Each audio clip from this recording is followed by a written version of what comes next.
Chapter 1671. It just so happens that I lack a woman who can squander my family fortune for me. Wuxia's lips curled up.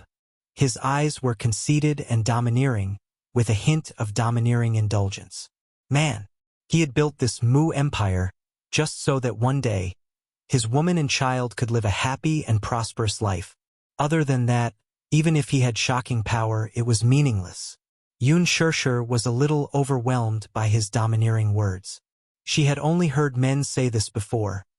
I lack a woman who can run the house diligently for me. But she had never heard a man say this in such a bold manner. I lack a woman who can squander my family fortune for me. He said this naturally because he had the confidence to do so. Yun Shirshir could not help but want to pour cold water on him. She giggled and said jokingly, "Humph. I don't believe you when you say this now." He was puzzled. Why? Yun Shirshir said seriously, "If you dare to say this before Singles Day, then you are a real man." Wuxia was speechless. This stupid woman. Wuxia stared at her face with a deep gaze. Yun Shirshir saw his gaze and raised her eyebrows as if she was provoking him. Why? Am I right? No matter when I dare to say such words. Wuxia liked how she acted like a clown. He could not help but pinch her cheeks and smile. If you have the ability, squander my money. He did not believe that she would lose more than he earned. Yun Shirshir smiled and pretended to be a clown as she leaned closer to him. She held his arm and giggled. Tycoon, if you are so rich, do you lack pendants on your legs? Nope. Yun Shirshir's smile disappeared, and she pretended to be wronged as she stared at him. Unexpectedly, he leaned closer to her and stared into her eyes. He said teasingly, I lack a place in my heart. Do you want it? His voice was so charming and his breath was like orchids. His warm breath brushed against her cheeks. His ambiguous words of love made her blush and her heart beat faster. However, he rarely said sweet nothings. Occasionally, he would say a sentence, but it was impossible to resist. Yun Shirshir's face instantly turned as red as blood. It was unbelievably hot. She seemed to be shy so easily. Even if she didn't express it, the blush on her face betrayed her. Her skin was extremely fair. Thus, at this moment, the flush on her face was simply unable to conceal her helplessness and shyness. Yun Shirshir suddenly thought of something. She looked up and asked curiously, Hey, I want to ask you, why did you suddenly drag me to the Civil Affairs Bureau to get our marriage certificate? Hello? Wuxia raised his eyebrows slightly. Clearly, he was dissatisfied with the way she addressed him. Honey, pay attention to your words. What should you call me? Yun Shirshir blushed again. She didn't seem to be able to adapt so quickly. She knitted her brows. Under his deep gaze, she said shyly, Han, hubby. Wuxia raised his eyebrows in relief. Clearly, this form of address was even more pleasing to the ear. Call me that again. Yun Shirshir was like a child who was learning how to speak. She lowered her head slightly and consolidated her revision under his guidance. Hubby? You're too soft. Hubby, be gentler. Yun Shirshir cleared her throat and said softly, Hubby. Chapter 1672. In the next second, the man suddenly came up to her, his large palm firmly holding the back of her neck. In the next second, his warm, thin lips covered hers. He didn't take her by force. It was just a simple kiss. He covered her small pink lips and couldn't bear to move an inch. Their faces were very close. His eyes were half open, and his thick and long eyelashes were intertwined with hers. It was unbelievably intimate. They were so close that Yun Shirshir could only see a pair of deep and mesmerizing eyes with her eyes half open. They were endless, but they also seemed to be hiding a vast galaxy of stars, shining brightly. Anyone who looked at them would fall into that tenderness. She wondered if this man would pamper her. She felt that in front of him, she was being pampered and indulged like a little princess. It was as if in that broad embrace, she could do whatever she wanted. But, being pampered by someone, it was inevitable that she would feel worried. The more infatuated she was, the more she was afraid of losing him, however. Even if it was just for a second, She didn't want to wake up from this tenderness. Yoon Shirshir hugged his shoulders and deepened the kiss. After Muyaja sent her home, he decided to make a trip to the office. There were still a few meetings in the office waiting for him to take charge of the overall situation. Hence, he had to make a trip there. Yoon Shirshir couldn't help but feel a little worried. Aren't you going to rest? You don't seem to have rested well. Muyaja saw the tenderness in her eyes and was interested. Is your heart aching? Yoon Shirshir coughed and glared at him, seemingly wanting to say something. Muyaja smiled. Be good and wait for me at home. Wait for me at home. These words warmed her heart. Yoon Shirshir pursed her lips and looked at him. She reminded him shyly, come back early. Okay. After Muyaja finished speaking, he turned the car around and drove off. Yoon Shirshir returned home. The moment she opened the door, she saw Yoon Yeching sitting upright in the living room, looking anxious as if he had been waiting for her for a long time. Yoon Yeho, on the other hand, was sitting at the side with Yu serving him a cup of hot tea. Upon seeing her return home, Yoon Yeching stood up abruptly and went straight to the point. Shirshir, where did you go so early in the morning? Yoon Shirshir was stunned. She looked at Yoon Yeching, only to see him looking worried and his mind going blank for a moment. How could she forget that she hadn't asked for Muyaja's opinion when she registered her marriage with him? It was as if the two of them were eloping. They sneaked to the Civil Affairs Bureau and got a marriage certificate. However, it happened so suddenly that she didn't have the chance to report it to him. Yoon Shirshir replied, Dad, I went to the Civil Affairs Bureau this morning. Civil Affairs Bureau. Yoon Yeching raised a brow suspiciously. Then, as if he had thought of something, he asked doubtfully, Did you register your marriage with him? Yoon Shirshir pursed her lips and nodded slowly. Yoon Yeching's gaze fell on the two marriage certificates she was holding tightly in her hands. His face froze for a moment. You too registered your marriage? Why so sudden? He had just returned to the capital yesterday, and that mysterious and honorable man seemed to have fallen from the sky and become his son-in-law. After one night, he had actually jumped from a prospective son-in-law to a legitimate son-in-law.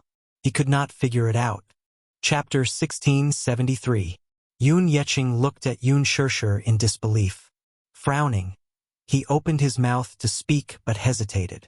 In the end, after pondering for a long time, he suddenly asked in a deep voice, Have you really made up your mind? Dad, are you really ready to get married? Marriage isn't like dating. There are many things to consider. It may sound complicated, but marriage and love are different. As he spoke, he frowned with a conflicted expression. He was obviously very depressed. His daughter had registered her marriage with another man without saying a word. Until now, he still felt a little confused. Why was he so confused? Shirshir, this is too sudden. Dad really isn't ready yet. Yoon Yeching shook his head and sighed. From his nervous expression, it was obvious that he was very worried. He was afraid that she had made a decision on a whim and had not thought it through at all. She had so easily entrusted her life to a man she did not know very well. Yes, his daughter was already 24 years old. She was already an adult and mentally mature. She was fully capable of making her own decisions about marriage. He had no right to interfere with her marriage. However, no matter how old she was, in his eyes, she was still a child who had not grown up yet. Therefore, he could not accept her sudden decision for the time being. There were a lot of things to pay attention to when getting married. Getting married wasn't as simple as getting a marriage certificate. Falling in love was a matter between two people. Marriage, on the other hand, was a matter between the man and the woman and the family. From the ceremony, asking for the name, choosing the bride and groom, every step was very serious and could not be sloppy. But she actually registered her marriage in a flash. Wasn't it a little too hasty? Yoon Shirshir smiled and held his hand. Dad, I know you have a lot of worries. I also know that this marriage seems rushed and careless in your eyes. But I'm ready to start a family. Being able to spend the rest of my life with him is a matter of careful consideration. I feel very lucky and blessed. Dad, don't worry about me. I can make decisions for my own life. Hearing this, Yoon Yeching's heart calmed down and his nervous expression eased a little. He heaved a sigh of relief and said earnestly, Sure. Don't misunderstand. I'm not blaming you for not reporting to me when you registered your marriage. It's just that it's a little sudden. Dad can't accept it right away. However, Papa's attitude was very clear. Papa hopes that you can be happy, and not because of a moment of impulse, hastily decide your happiness for life. However, you're mature and sensible. You've always had your own thoughts and considerations. You won't make a muddle-headed decision. Dad also believes in your vision and any decision you make. After a pause, he placed his hand on the back of her hand and patted it gently. He sighed. No matter who it is, as long as it's a man you fancy, Daddy will unconditionally support him. As long as the future is decided by you, Dad will sincerely bless you. She hugged him and said emotionally, Dad, I'm sorry. Thank you. Thank you for forgiving me. Maybe I was a little stubborn this time and made you worry. Chapter 1674. Behind them, Yoon Yeho was surprised to learn from their conversation that Yoon Shirshir had already gotten her marriage certificate. He pushed his wheelchair toward her and asked in surprise, Shirshir, you've already gotten your marriage certificate? Yes. Yoon Shirshir nodded. Yoon Yeho was stunned to hear this. Then he smiled with heartfelt joy in his eyes.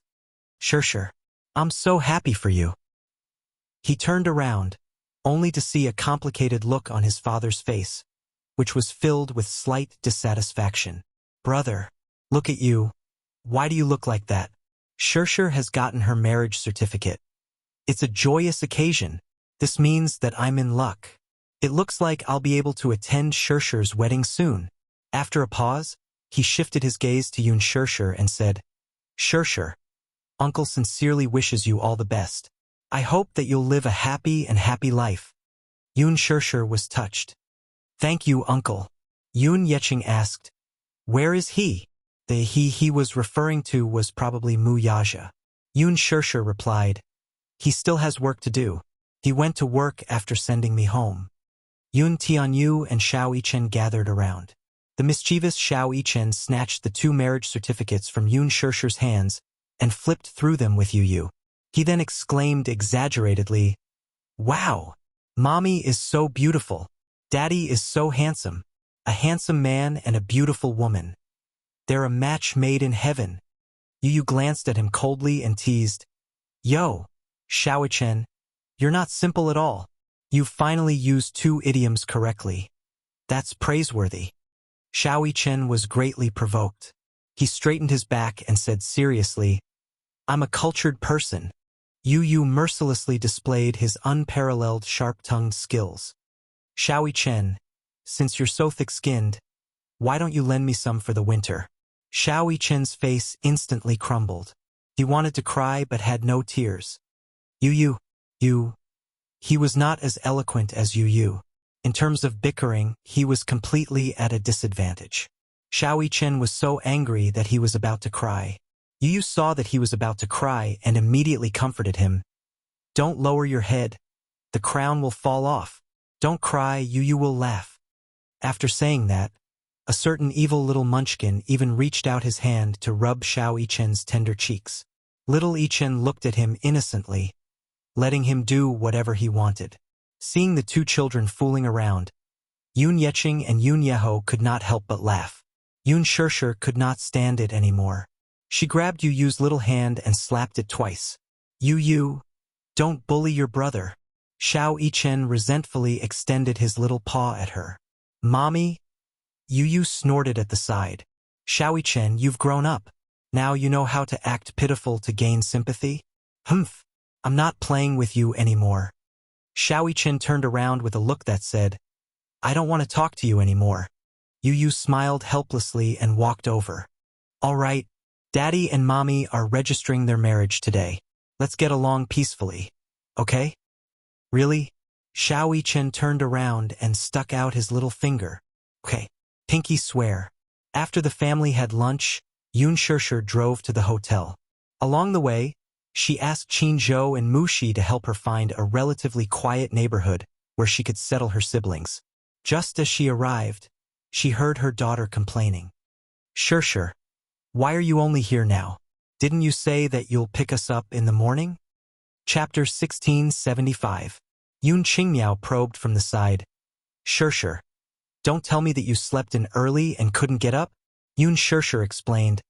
I had something on earlier, so I came late. Xiangyu, who had already changed her clothes, walked out of the room and asked, Have you arranged a house for us? She asked with a righteous tone, as if she were ordering her about like a servant, without the slightest bit of politeness or courtesy. Logically speaking, Yun Sure had no obligation to settle everything for them. Looking for a house was their own business, so there was no need for her to arrange everything for them. However, Yun Sure had done so for the sake of Yun Yeqing and the fact that they were her distant relatives. Still, she felt that the woman's attitude was not polite at all.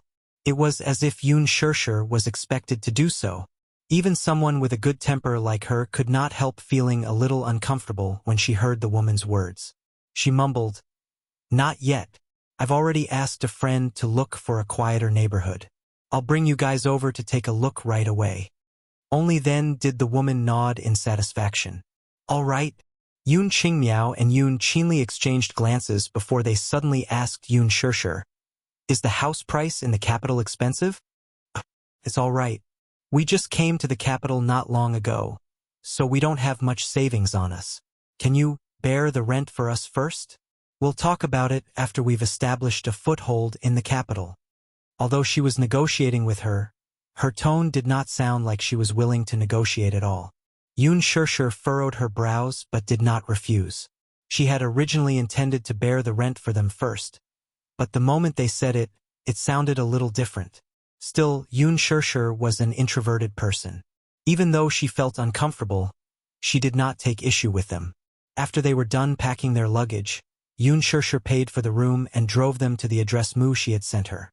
Along the way, Yun Qingmiao sat in the front passenger seat and leisurely browsed the passing scenery outside the window. In her boredom, she looked around the car when her gaze suddenly landed on Yun Sure. Finally, she caught sight of the dazzling diamond ring on the latter's ring finger, which was holding the steering wheel. It was a 1-carat pink diamond. Yun Qingmiao had heard that pink was a rare color among diamonds. Moreover, it was an exquisite 1-carat diamond. Hence, there was some incredulity in her eyes, but more than that, suspicion. Is this diamond ring real or fake? She asked suspiciously as she looked around. Yun Qinli's attention immediately. She followed Yun Qingmiao's gazes and saw the eye-catching resplendent ring on Yun Sure's finger. Subconsciously, he exclaimed, Wow! This diamond ring is so big. It's so bright that it doesn't seem real. Yun Sure smiled but did not say anything. At the side, Yun Qingmiao asked, Sure, is this diamond ring real or made of crystal? Yun Qinli answered matter-of-factly, It must be real. If it's not, it'll be very embarrassing to wear it on one's finger and be recognized by people who know. Still, I can't tell if it's real or fake, nor can I tell. Chapter 1676. After receiving Yun Sure's message, she quickly contacted a few houses and was now waiting at the entrance of the neighborhood for quite some time. After parking the car, Yun Sure put on a mask and got out of the car. The assistant went up to her with a smile. Sure, are you not on set these few days? I heard that the director has arranged for you to rest since it's your birthday. Yun Qingmiao, who was listening at the side, raised a brow when she caught the hint. She asked in surprise, Set? Director? After a pause, she asked Yun Sure in shock, Sure, are you acting now? Yun Sure gave an ambiguous answer. You can say so. She was a little unhappy, though. She felt that she was trying to hide something from her. Without giving her a chance to ask, Yun Sure said, Let's go take a look at the houses first. With that, she stepped forward and quickly pulled her to the side. Don't mention my identity, understand? Mu she was also confused. Sure. I'm the one who wants to ask you. Why do you want me to help you find a house for no reason? Also, she looked at the mother-daughter trio behind Yun Sure and felt even more puzzled. Who are they? Yun Shirshir sighed. Distant relatives. I have to take care of them on this trip to the capital and help them to settle down. Distant relatives? Shi frowned and suddenly felt a little worried. Shirshir, I'm not trying to sow discord. I just feel that the three of them aren't easy to deal with. She had been in the industry for many years. Although she was not a shrewd person, she had seen countless people. In her line of work, it was basic for her to learn how to read people's expressions. More often than not, it required her to have a rough idea of a person's character with just one look. Her first impression of Xiang Yu and her two daughters was not very good. She said worriedly, I didn't know that they are your distant relatives. I let it slip just now. Shirshir, don't get too close to them in the future. You are now on the rise in the industry. Try not to cause trouble. I understand. Yun Shirshir gave her a brief rundown of the situation. The assistant understood, so she walked up to her aunt and greeted her with a smile. Hello, Auntie. I'm Shirshir's colleague. Today, I'll be bringing you guys around the house so that we can settle in as soon as possible. Xiang Yu looked around and suddenly frowned. She said in a strange tone, Why is this neighborhood so secluded? It seems to be in a very remote location. It's not very lively. Shi was speechless. Auntie, it's like this. It's still daytime now, and everyone in the neighborhood is at work. Oh, Xiang Yu was still a little worried. Don't find me a house that's too remote. It'll be dangerous. How could that be? This place wasn't remote. Although it was a little far from the city center, the transportation routes were very convenient. There was a bus stop right outside the neighborhood. Not far away was the subway line 3, which went straight to the city center. It's not that remote. She had put in a lot of effort in looking for a house, but the capital's housing prices were shocking, after all. The closer it was to the city center, the more expensive it was. She was rather meticulous in her selection. Yun Shirshir was more assured with her handling the matter, so she brought the mother-daughter trio upstairs to look at the houses. However, when they looked at the houses, Yun Qingmiao and Yun Qinli started complaining. Chapter 1677. Forget about her fear of heights. She actually said that the house was too small. She broke out in a cold sweat at the side. Of course, the house was small. This was an apartment building. Unlike the self-built houses in the countryside, the property prices here had always been high. Even after working for so long and saving up for so many years, she still could not save enough for the down payment of a house. It was the dream of many to be able to settle down in the capital. However, most people could only sigh at the sight of the rising property prices. Alas, Yun Qingmiao's casual remark was, The house is really small. Buying a house like this would cost 2 to 3 million yuan. She actually said that it was small. Hence, she explained, the property prices in the capital are high. Although the land here isn't as expensive as some other areas, the land price is still considerable. That's why the rent is also very expensive. I heard that Shirshir is paying the rent for you guys. Her income isn't high, so she chose this place when she was looking for a house. As she said this, she did not forget to sigh. Shirshir's work has actually just taken a turn for the better, so I also want to reduce her pressure. Yun Shirshir was not around at this moment. Only then did the woman open her mouth and say matter-of-factly, He, I'm her auntie. Shouldn't she be nicer to me? It's rare for us to come to the capital, and everything hasn't been settled yet. It's only natural for us to be nicer to her. She frowned deeply. This woman was really blunt with her words. Just because she was Shirshir's auntie, did Shirshir have to be their slave? On what basis? Although the rent was nothing to Shirshir, they were not at all courteous and did not even say a word of thanks. Given Shirshir's character, she was not greedy for their gratitude, but it was too unreasonable to take other people's kindness and kindness for granted. She was a little displeased, but due to her status, she could not openly complain. Her aunt asked, How much is the rent here? She answered honestly, About 4 to 5,000 yuan. 4 to 5,000 yuan. Xiang Yu gasped. So expensive. Mushi thought that she would at least be a little more understanding toward Shirshir after hearing her words, but she did not expect her next words to make her so angry that she was speechless. Ouch! Fortunately, Shirshir is paying the rent for us. Otherwise, how can we afford such an expensive apartment? Yun Qingmiao, who was standing at the side, asked worriedly, Mom, why don't we get Shirshir to pay a year's rent for us first? Even if we work, it'll be hard for us to pay such a high rent. Exactly. As for Sister Shirshir, it shouldn't be too difficult for her to bear the rent for a year. Mom, go and talk to her. She'll definitely agree. Yun Qinli suggested from the side. Xiang Yu nodded, apparently thinking the same thing. Mu Shi had a taste of the mother-daughter trio's shamelessness. She spoke up from the side.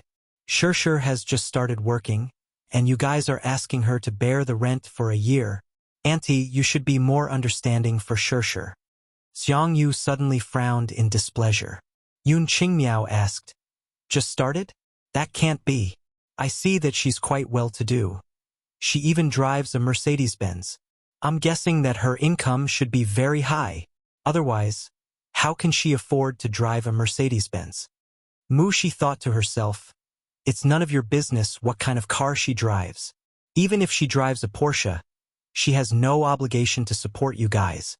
Chapter 1678. In the end, the two girls were dissatisfied with this aspect. Mu Shi could only contact another house and bring them to look at it. Yun Shirshir, who was downstairs to learn about the property, was puzzled when she saw the crestfallen girl leading the trio down the stairs. Mu Shi, what do you think of the house? She then asked her aunt. Auntie, are you satisfied with it? It's too small. I think it's only about 80 square meters. It's too cramped. Her assistant explained. The house is about 100 square meters, but the higher the floor, the lower the occupancy rate. She then turned to Yun Shirshir. Shirshir, I just contacted a house in Funan district, but the bigger the house, the higher the price. It's fine. Yun Shirshir was anxious to deal with them, so she did not mind if the house price was a little higher. On the way to Funan district, Xiang Yu suddenly asked, Shirshir, Auntie has something to discuss with you. Yun Shirshir replied, Go ahead, Auntie. Before that, Auntie wants to ask, is your monthly income high? She wanted to find out about her income first before acting according to the situation. Yun Shirshir smiled helplessly. Auntie, just tell me what you want. I'll do my best to satisfy you. It's like this. Xiang Yu explained. We've just arrived in the capital, so we don't have much money. I just asked that young lady about the rent. It's indeed very expensive. 4 to 5,000 a month is not something we can afford with our current conditions. We don't have much money on us, and the capital's expenses are high, so we're afraid that we won't have enough.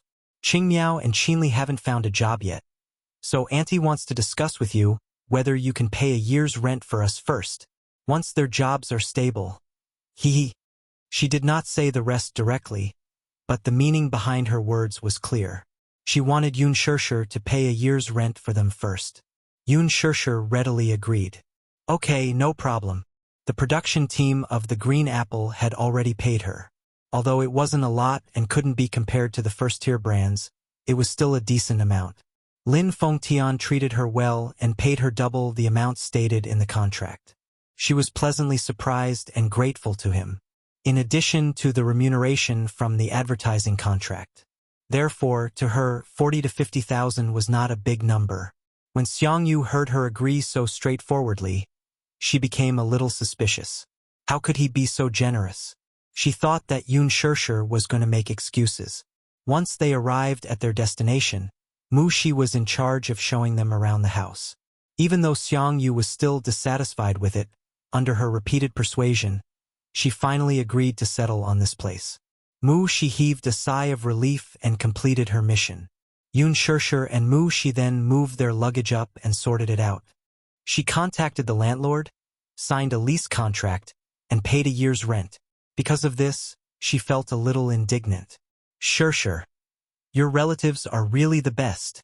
As she spoke, she repeated her friend's overboard words to her. Yun Shirshir smiled lightly. All right, Who doesn't have a few best relatives? Anyway, they were not going to spend the rest of their lives together. It was her fault. Chapter 1679. The more she spoke, the more agitated she felt for Shershur. The more she thought about it, the more she felt aggrieved for her friend. On what basis? Shershur had worked so hard to earn her salary from filming, yet because of these outrageous relatives of hers, they had to pay their rent for no reason. She knew that the three of them were poor, but was it reasonable for them to be poor? They clearly knew that the houses in the capital were expensive, yet they still insisted on coming here. Oh no, Shershur was kind enough to pick out a house for them. She knew that the rent was expensive, yet she shamelessly asked for a house with a good location, a big house and a slightly lower floor. In the end, they even asked Shershur to pay their rent for a year. Even if they were shameless, they couldn't be this shameless, right? They were clearly parasites. They wanted to eat Shershur dry. Now that they're showing such unsightly behavior, who knew how much more trouble they would cause in the future? The more she spoke, the angrier she got. If she were Yoon Shershur, she would definitely make them pack up and leave. Yoon Shershur furrowed her brows, feeling uncomfortable inside. She then smiled and said, "If I don't pay for them, the situation will only worsen. Anyway, it's not a big deal to settle a matter that can be settled with tens of thousands of yuan. It's just that, Mushi, it's been hard on you. Shershur, do you understand what I'm trying to say?" Mushi looked at her with exasperation. Yoon Shershur smiled. "Don't worry, just this once. Anyway, I've paid their rent for a year, so it's considered as being extremely benevolent. In the future, let's not interact with each other as much as possible." Only then did the assistant nod her head. After paying the rent and signing the contract, this matter was more or less settled. However, just as Yoon Shershur and her assistant were about to leave, Seong Yu called out, "Shershur, leave now." She subconsciously narrowed her eyes. What is this bad woman up to now? Yoon Shershur, however, said, "I still have something on, so I'll take my leave first. Are Qingmiao, Qinli, and I the only ones staying in this house?" She suddenly thought of something. "What about your father and uncle? Where are they staying?" Yoon Shershur smiled. "My dad and uncle are staying at my place, so it's convenient for my father to take care of him." "Oh, how big is your house? Will there be enough space for so many people?" Seong Yu couldn't help but think of a plan. She began to inquire about the information she had gathered. It's just enough. Yoon Shershur, however, was well aware of what her aunt was trying to find out. This time, she gave an ambiguous answer out of consideration.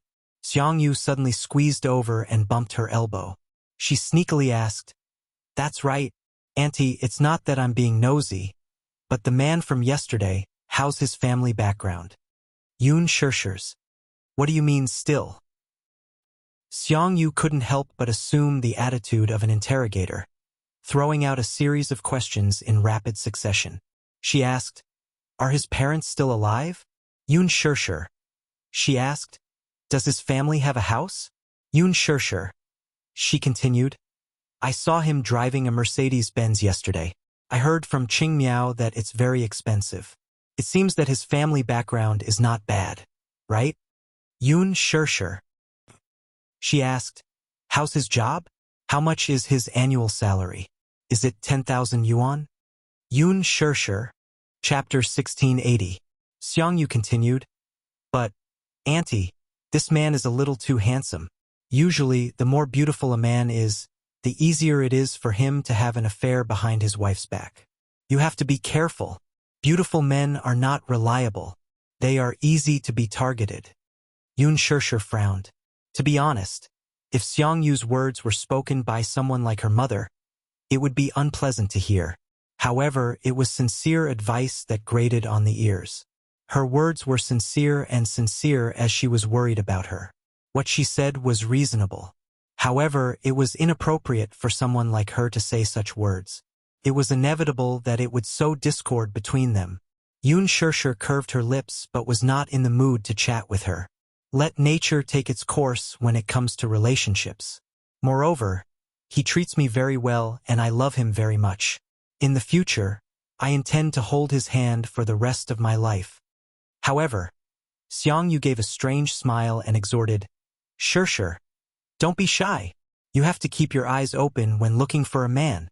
Look, Auntie is regretting it. Regretting it? Your uncle is too useless. I have suffered for half of my life when I was with him. Tell me, Auntie is considered diligent. When I was young, I farmed and gave birth to his children. I worked in the fields during the day and came back at night to take care of the family. After a pause, Xiang Yu poured out her grievances. Sure. You should know. Your father went to the capital when he was young. When he was middle-aged, he also made a name for himself. But he did not take care of your hometown much. Your grandmother was mostly taken care of by Auntie. Your uncle did not take care of much and did not care about anything. When he was young, he worked at the construction site and earned some money. However, when he got into an accident at the construction site, he fell and became handicapped for life. He did not get any compensation. When Qinli was in college, he was careless and even gave your family the money that was meant for Qinli's education. Xiang Yu sighed as she said this. Qinli could not go to college, so she could only follow the Qingmiao workers to work in the factory. The money was not much. It was not easy for her to come to the capital and she wanted to survive. As her elder sister, you should at least take care of her. These words were purposely said for Yun Shishir to hear. There were only two things he wanted her to know. First, her father did not fulfill his filial duties in the early years, and she was the one who took care of him. Secondly, Qinli could not attend university because Yun Yeho had given all his money to Yun Yeqing during the Yun family's most difficult time. Third, Qinli didn't go to college, so she had to take care of her younger sister and find her a stable job. Yun Shishir had a headache. She said, When it comes to work, I have the will but not the power. Auntie, you don't have to worry. The children and grandchildren will have their own fortune. Qinli just needs to work hard and she will have her own development. On the side, Yun Qinli was a little unhappy when she heard this. She muttered, If it weren't for you guys, I would also be a university student. Why did you go to university and I didn't? I asked you to take care of me, but you refused. Qinli. Xiang Yu glared at her. Yun Qinli was so scared that she immediately shut up. She turned around to look at Yun Shishir and laughed dryly. Shishir. Don't take it to heart. Qinli is still young, don't bother with her. She was just saying this out of courtesy. Yun Shishir was also a little angry. She smiled and said, My younger sister is still young. Don't blame her. I won't take it to heart. Chapter 1681. Xiang Yu's expression turned ugly as well. She actually suffered a loss at her hands. Yun Shishir put on a fake smile and said, I have something on, so I'll take my leave first. Goodbye. With that, she made to leave. Just as she stepped out of the door, Yun Qingmiao rushed out of the bedroom and grabbed Yun Shishir's arm, asking in a panic, Shishir, is my luggage in your car? Your luggage isn't in my car. With that, Yun Shishir raised a brow. What's the matter now? I'm missing a piece of luggage. I wonder if I dropped it somewhere. When Yun Qinli heard that, she immediately became nervous. Is it your black suitcase? Yes. My wallet is in there. There's 1,000 or 2,000 yuan in cash in there. She was on the verge of tears. Not only your wallet, but mine and the clothes I brought over. She was like an ant on a hot pan as she spoke. Did I bring it with me when I went to check out the rental? No. Could it be that you left it in the hotel? With that, she pleaded, Shishir, can you bring me back to the hotel to check if it's there? Yun Shishir replied, I still have something on later. She did not want to be a busybody and had no time to waste on them. Hence, Yun Shishir took out a name card from her wallet and handed it over with an elegant smile. The address of the hotel is here. You can take a taxi there. Yun Qingmiao was stunned. Can't you take me there? It's very expensive to take a taxi. It's cheaper than my gas bill. Yun Shishir then frowned. Qingmiao, I don't have any cash on me. I've used all my money to pay for your rent. It shouldn't be a big problem for you to take a taxi, right? With that, She bade farewell to Xiang Yu and left with Mu Shi without looking back. The moment the door closed, Yun Qingmiao was furious. How stingy. She's driving a Mercedes-Benz, so why is she feeling the pinch over the gas bill? How stingy. Yun Qinli also said angrily, "This Yun Shishir is really something. You're driving a luxury car that's worth millions, but you're still worried about paying for a small amount of gas. Do you even treat us as family?" Xiang Yu. All right, stop talking so much. Tidy up the room first. There are some things we can talk about later. She was obviously very angry. She walked to the sofa at the side and picked up the lease contract to take a look. A year's worth of rent would be paid in full. She had a new understanding of Yun Shishir. It seemed that this girl must have a lot of money on hand, right? He paid tens of thousands of yuan in one go without batting an eyelid. It seemed that he was rich. In the room, Yun Qingmiao and Yun Qinli were tidying up their clothes while whispering to each other. "Qinli, did you hear Shishir's friend mention it earlier? It seems like Wuxia said that Shishir is filming with the crew." "Sis, I heard it too. Do you think Yun Shishir is an actress?" "I suspect so. Look at her. She's so generous, like a rich woman. She should have a lot of money on her. I heard that being an actress is very lucrative. Once you become famous, you can earn millions just by shooting a commercial." Yun Qinli was shocked, speechless. "Really? Really? When have I ever lied to you?" Chapter 1682. If there's a chance, I'll ask her about it. If there's a chance, get me into the production team. Maybe one day when I become famous, I'll be able to earn a lot of money, live in a big villa, and drive a Mercedes-Benz. Yun Qinli chuckled. She wanted to sit down and daydream. Yun Qingmiao threw a pillow at her. "Enough! Tidy up your clothes." After the shareholders' meeting in Dishing, Mu Yaja had a video conference with the technical department of the American branch in his office. Afterward, he drove to Huanyu. Qin Zhou had just finished his meeting when he bumped into him. "Chairman Mu." Surprised, the manager could not help but feel a little suspicious. When he saw him, he immediately stood upright and meticulously. "Hello, Chairman Mu. Where did the wind come from to bring such a rare and honorable guest to this place?"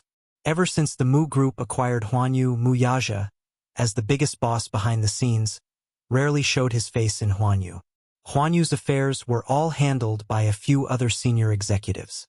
Now, it was a little strange. Why did this big boss, who was always busy, have the time to patrol here?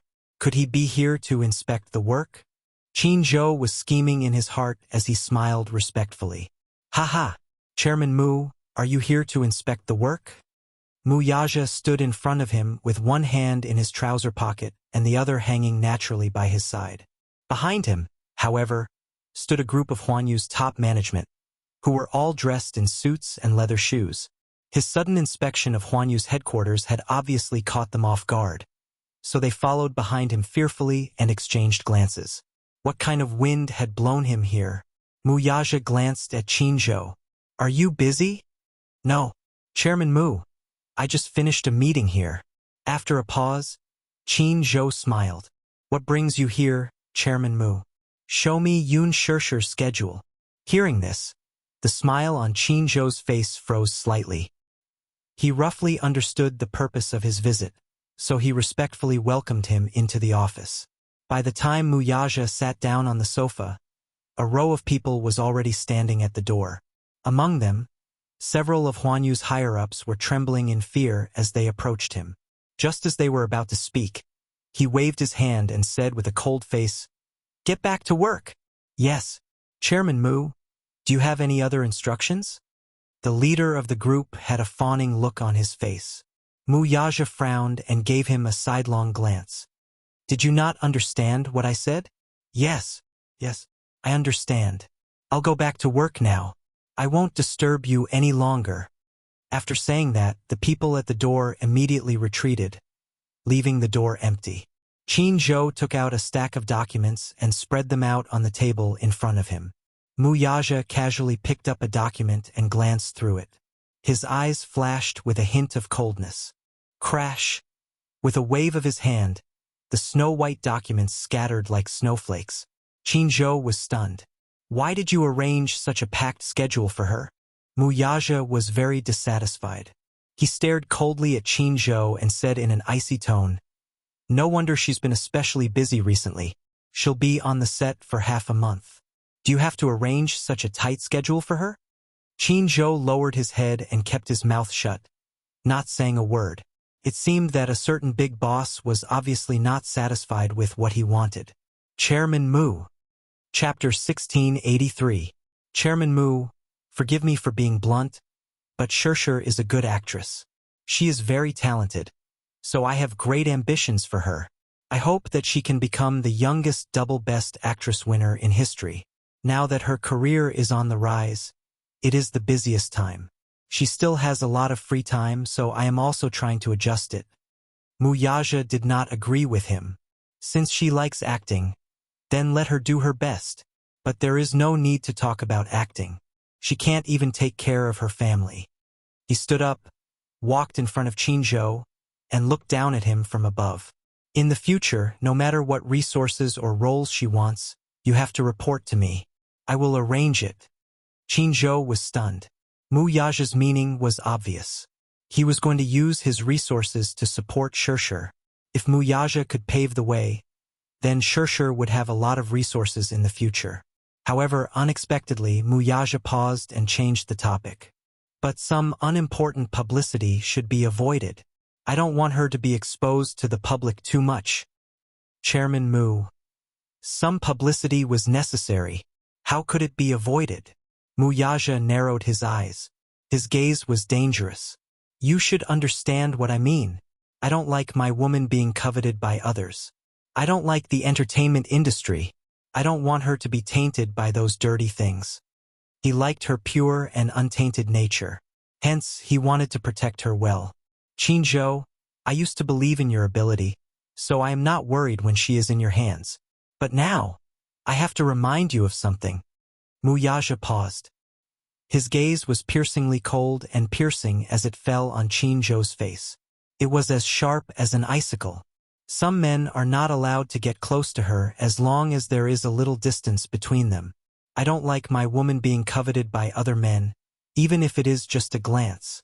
Do you understand? Qinzhou was shocked. He raised his head and looked at Mu Yaja in shock. Chairman Mu.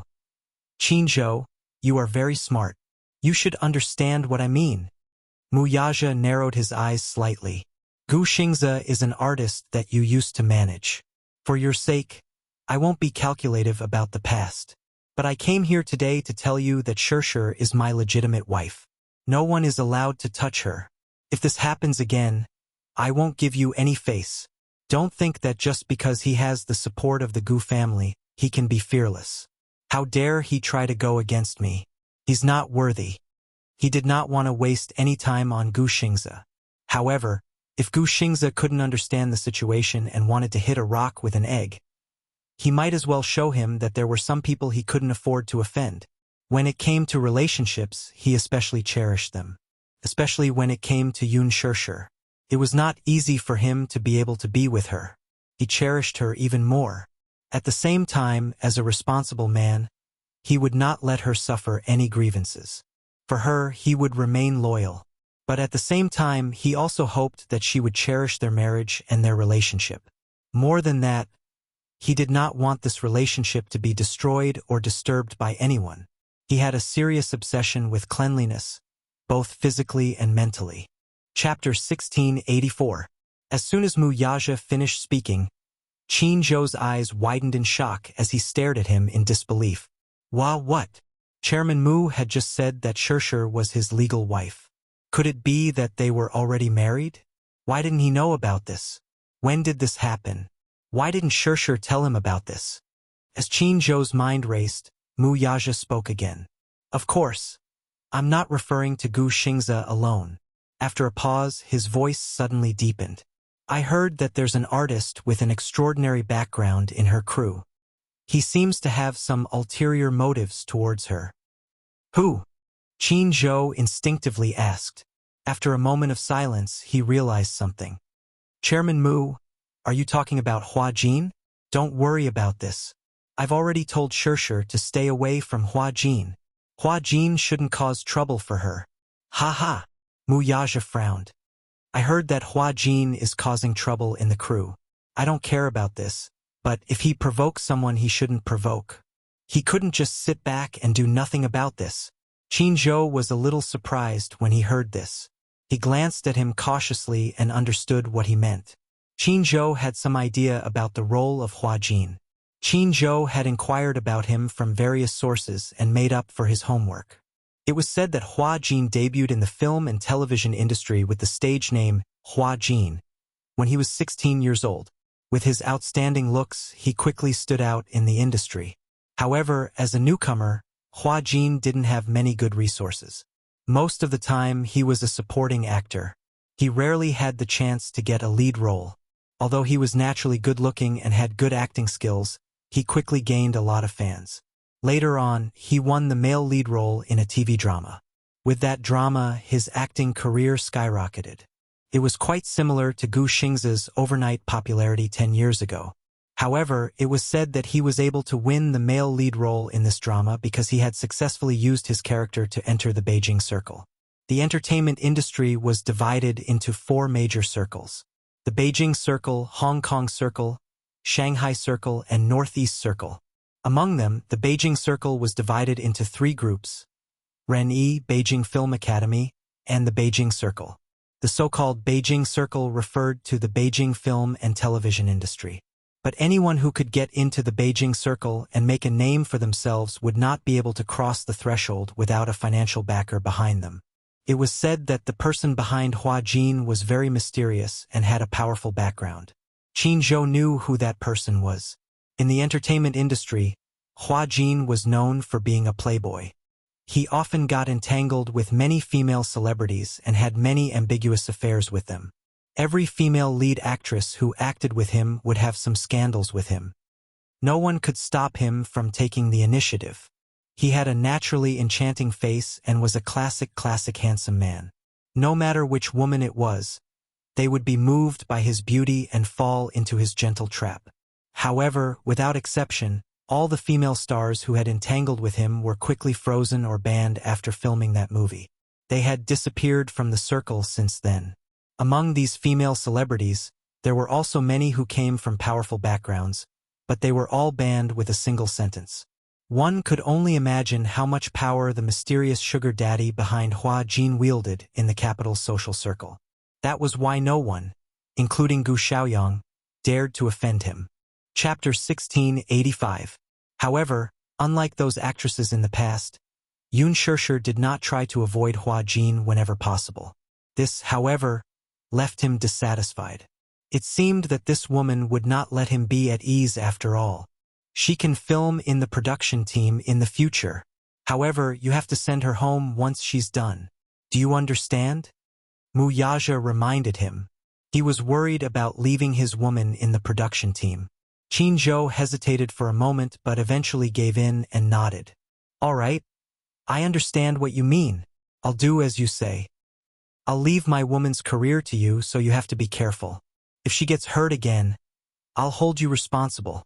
Qin Zhou nodded repeatedly in agreement. Don't worry, Chairman Mu. I was careless in the past, but I'll take good care of her from now on. She loves acting and cherishes this job very much. Mu Yaja paused for a moment before continuing. If she wants to work behind the scenes in the future, you can pave the way for her in this aspect. When the time is right, she'll set up a film and television company. It'll be a good choice for you to take charge of the overall situation.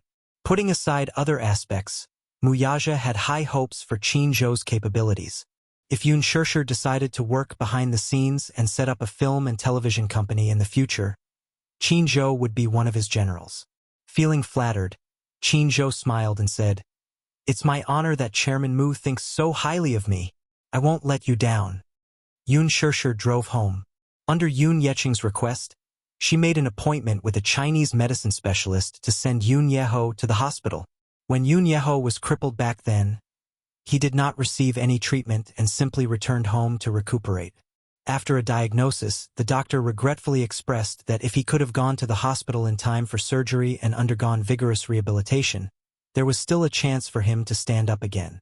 However, after so many years, he was bedridden and the muscles in his legs had atrophied. From then on, there was no hope for him to stand up again. Hearing this, Yoon Yeching felt as if a knife was being twisted in his heart. He felt even more ashamed toward this younger brother of his.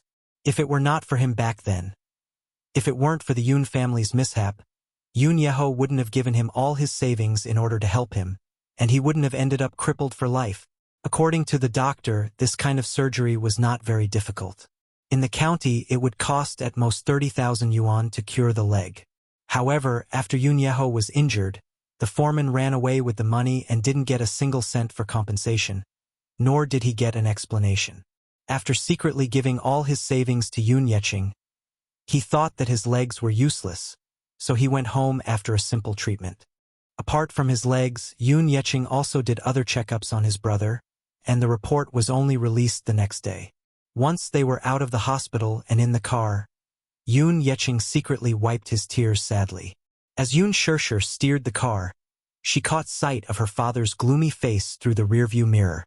She smiled and said, "Dad, don't be sad. Everything will be fine." "It's all because of me." Yoon Yeching sighed. "It's all because of me that his legs are crippled." "Brother, don't say that. Now that I can see that you and Shirshir are doing well, I'm already satisfied." Yoon Yeho gave a simple and honest smile, but his face revealed an honest and gratified smile. Yoon Shirshir had mixed feelings about this. Once they reached home, under the repeated pleas of Yoon Yeching and Yoon Yeho, Yoon Shirshir drove them out to look for a house. Chapter 1686. However, Yoon Yeching said that since they were already married, they should not disturb them. Yoon Yeching planned to find a place to settle down first before finding a job to take care of Yoon Yeho while earning money from his part-time job. He had already discussed this with Yoon Shirshir, so she could not reject him. His only request was that he had limited capabilities. After all, he had to take care of his son while working. When he was not at home, he hoped that Yoon Shirshir could find a nanny to take good care of him. Yoon Shirshir agreed to it. They found a dormitory not far from the factory. The rent was not high. After negotiating the contract, he insisted on paying the rent himself. It would not be too late to move the luggage tomorrow. On the way home, he asked, "Shirshir, since you've registered your marriage with him, when do you plan to get married?" Married meant that they were going to hold a wedding. He was obviously anxious for her when he asked for her opinion. Initially, he was a little skeptical, feeling that he could not see through the man's character. He did not know if the latter was sincere to his daughter or if he was here to deceive her. As an elderly man, he was protective of his daughter, so it was natural for him to be suspicious. However, when he found out today that this lad had brought Yoon Shirshir to the Civil Affairs Bureau to register their marriage, he understood everything at once. This lad was probably using his actions to declare to him that he was sincere to his daughter because of his suspicions and probing yesterday. At least he was responsible. Putting everything else aside, just this point alone was enough for him to fully approve of this female candidate. Yoon Shirshir was stunned for a moment before she said slowly, "Dad, I'm not ready yet. The matter of registering our marriage is very sudden. Even now, I still feel like I'm dreaming." She could not believe that she had really become Mu Yaja's wife. It was perfectly justifiable. She had never dared to dream of having a family. Now that this dream was about to come true, she began to worry about her gains and losses. It was not that she did not believe in Mu Yaja. She believed in his promise. It was just that, perhaps he was too perfect for her to believe that she could have him all to herself. Sigh. Shirshir, how can you think like that? Yoon Shirshir disagreed with her statement and retorted, "You love to let your imagination run wild. Shirshir, you are a good child. Father believes in you. You will definitely be happy in this life." Yoon Shirshir smiled shyly and was a little distracted. She couldn't help but imagine what her wedding with Mu Yaja would be like. Every girl had many beautiful fantasies about their wedding. She was no exception. Everyone hoped to be the happiest bride in the world on that day. She was even more so. Yoon Yeching muttered to himself as he urged, Sure. Even if you're not in a hurry, you should get engaged first. An engagement ceremony is a must. Why don't I pick a good day for you to hold the engagement ceremony first? What do you think? I haven't asked for his opinion yet. When he comes back tonight, I'll ask him what he thinks. Good child. Yoon Yeching nodded approvingly. Husband and wife should be like this. They should discuss everything. You can ask for his opinion later and see what he has in mind. Chapter 1687. As he spoke, his face was flushed with happiness. It was as if Shershur's engagement was happier than him marrying off his daughter. Yoon Yeho liked Shershur very much. Perhaps, from a certain point of view, he liked and doted on her more than his two daughters. It wasn't that he was biased and his elbow was on the outside. It was just that humans were made of flesh. He loved his family, but he was not blind. There was no need to talk about Xiang Yu. Yoon Qingmiao and Yoon Qinli, on the other hand, were unfilial. Therefore, his heart was already dead and he did not miss his two daughters much. Both Yoon Yeching and Yoon Yeho encouraged her to set the wedding date as soon as possible. The wedding might not be urgent, but the engagement ceremony must be held with dignity. Being able to personally hand his daughter over to a man he trusted could also be considered as fulfilling one of his wishes. As Yoon Shershur agreed, she wondered if Muyaja had considered this matter, or if he had already made arrangements. That night, when Yoon Shershur reached home, she gave Muyaja a call. However, the other party said that he still had some matters to attend to and might be back late, so they did not have to wait for him for dinner. His voice was deep and hurried over the phone, and there seemed to be someone else talking on the other end. It seemed that he was in a meeting. He was probably the only one who had the privilege to pick up the phone in a meeting when there was no one around, and he didn't hide it from anyone. She could not help but mutter inwardly, "Why are there so many meetings?" Just as she finished muttering, she was stunned for a moment before replying, "You go ahead with your work." With that, she hung up the phone. After hanging up the phone, Yoon Shershur felt a sense of emptiness in her heart. Suddenly, she felt a little disappointed. Today was their wedding day, after all. They had happily collected their marriage certificate in the morning, and at night, she was eagerly waiting for her newlywed husband to come home for dinner. However, he said that he would be busy with work and would be back late. Inevitably, she felt a little disappointed. She had become a lookout for her husband. However, despite her disappointment, she was not dissatisfied. After all, he had pushed aside all his work for the past 2 days for her sake. It was indeed a waste of time to focus on all his work today. It could not be helped that he would be back late. This was his job, and she should respect it, just like how he respected her work. Yu prepared dinner, and the whole family enjoyed it in harmony. While Yoon Yeching was full of praise for Yu's culinary skills, he also reproached Yoon Shershur for making him do the housework at such a young age. Yu retorted, "Grandpa, you can't talk about mommy like that. I volunteered to do the housework. I'm very willing to do housework for mommy. I feel very satisfied to be able to share her burden."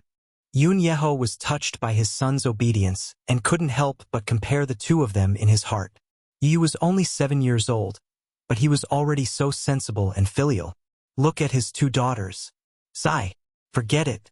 It was the father's fault for not teaching the child well. She couldn't blame anyone. Looking at the obedient Yu, she could only be envious. After dinner, Yu and Xiaoi Chen went to the kitchen to clean up the mess. Under Yu's guidance, Xiaoi Chen gradually developed hands-on skills. Washing the dishes and mopping the floor were no longer a problem for him. He could even clean up very well. Yoon Shershur then tidied up the living room and study. In the blink of an eye, it was already late at night. After coaxing the children to sleep, Yoon Yeching also took care of Yoon Yeho. Chapter 1688. It was already 8 o'clock. She was still worried, so she made another call. Actually, she hesitated for a long time about whether she should make this call or not. What if he was still busy? Would she be disturbing him? However, she really wanted to know if he was still busy. Hence, she mustered up her courage and dialed his number. Wuxia picked up the call. He would never miss any of her calls, no matter what he was doing. It had become a habit for him to pick up her calls in a timely manner.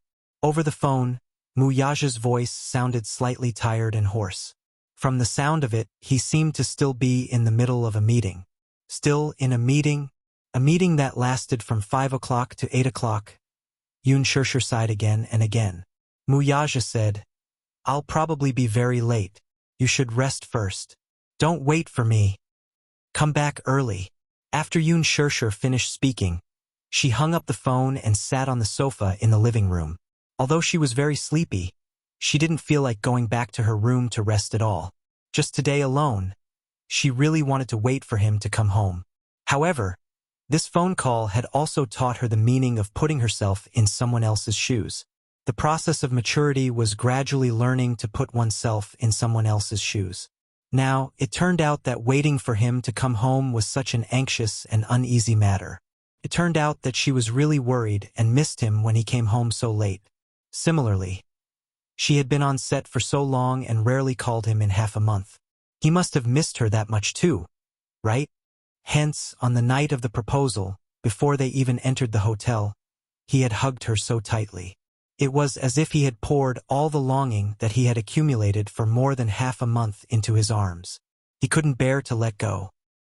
He had hugged her into the room and entered her so eagerly. He had been hungry for more. He must have missed her so much that he had gone crazy all night. When she thought about it this way, she had really gone overboard.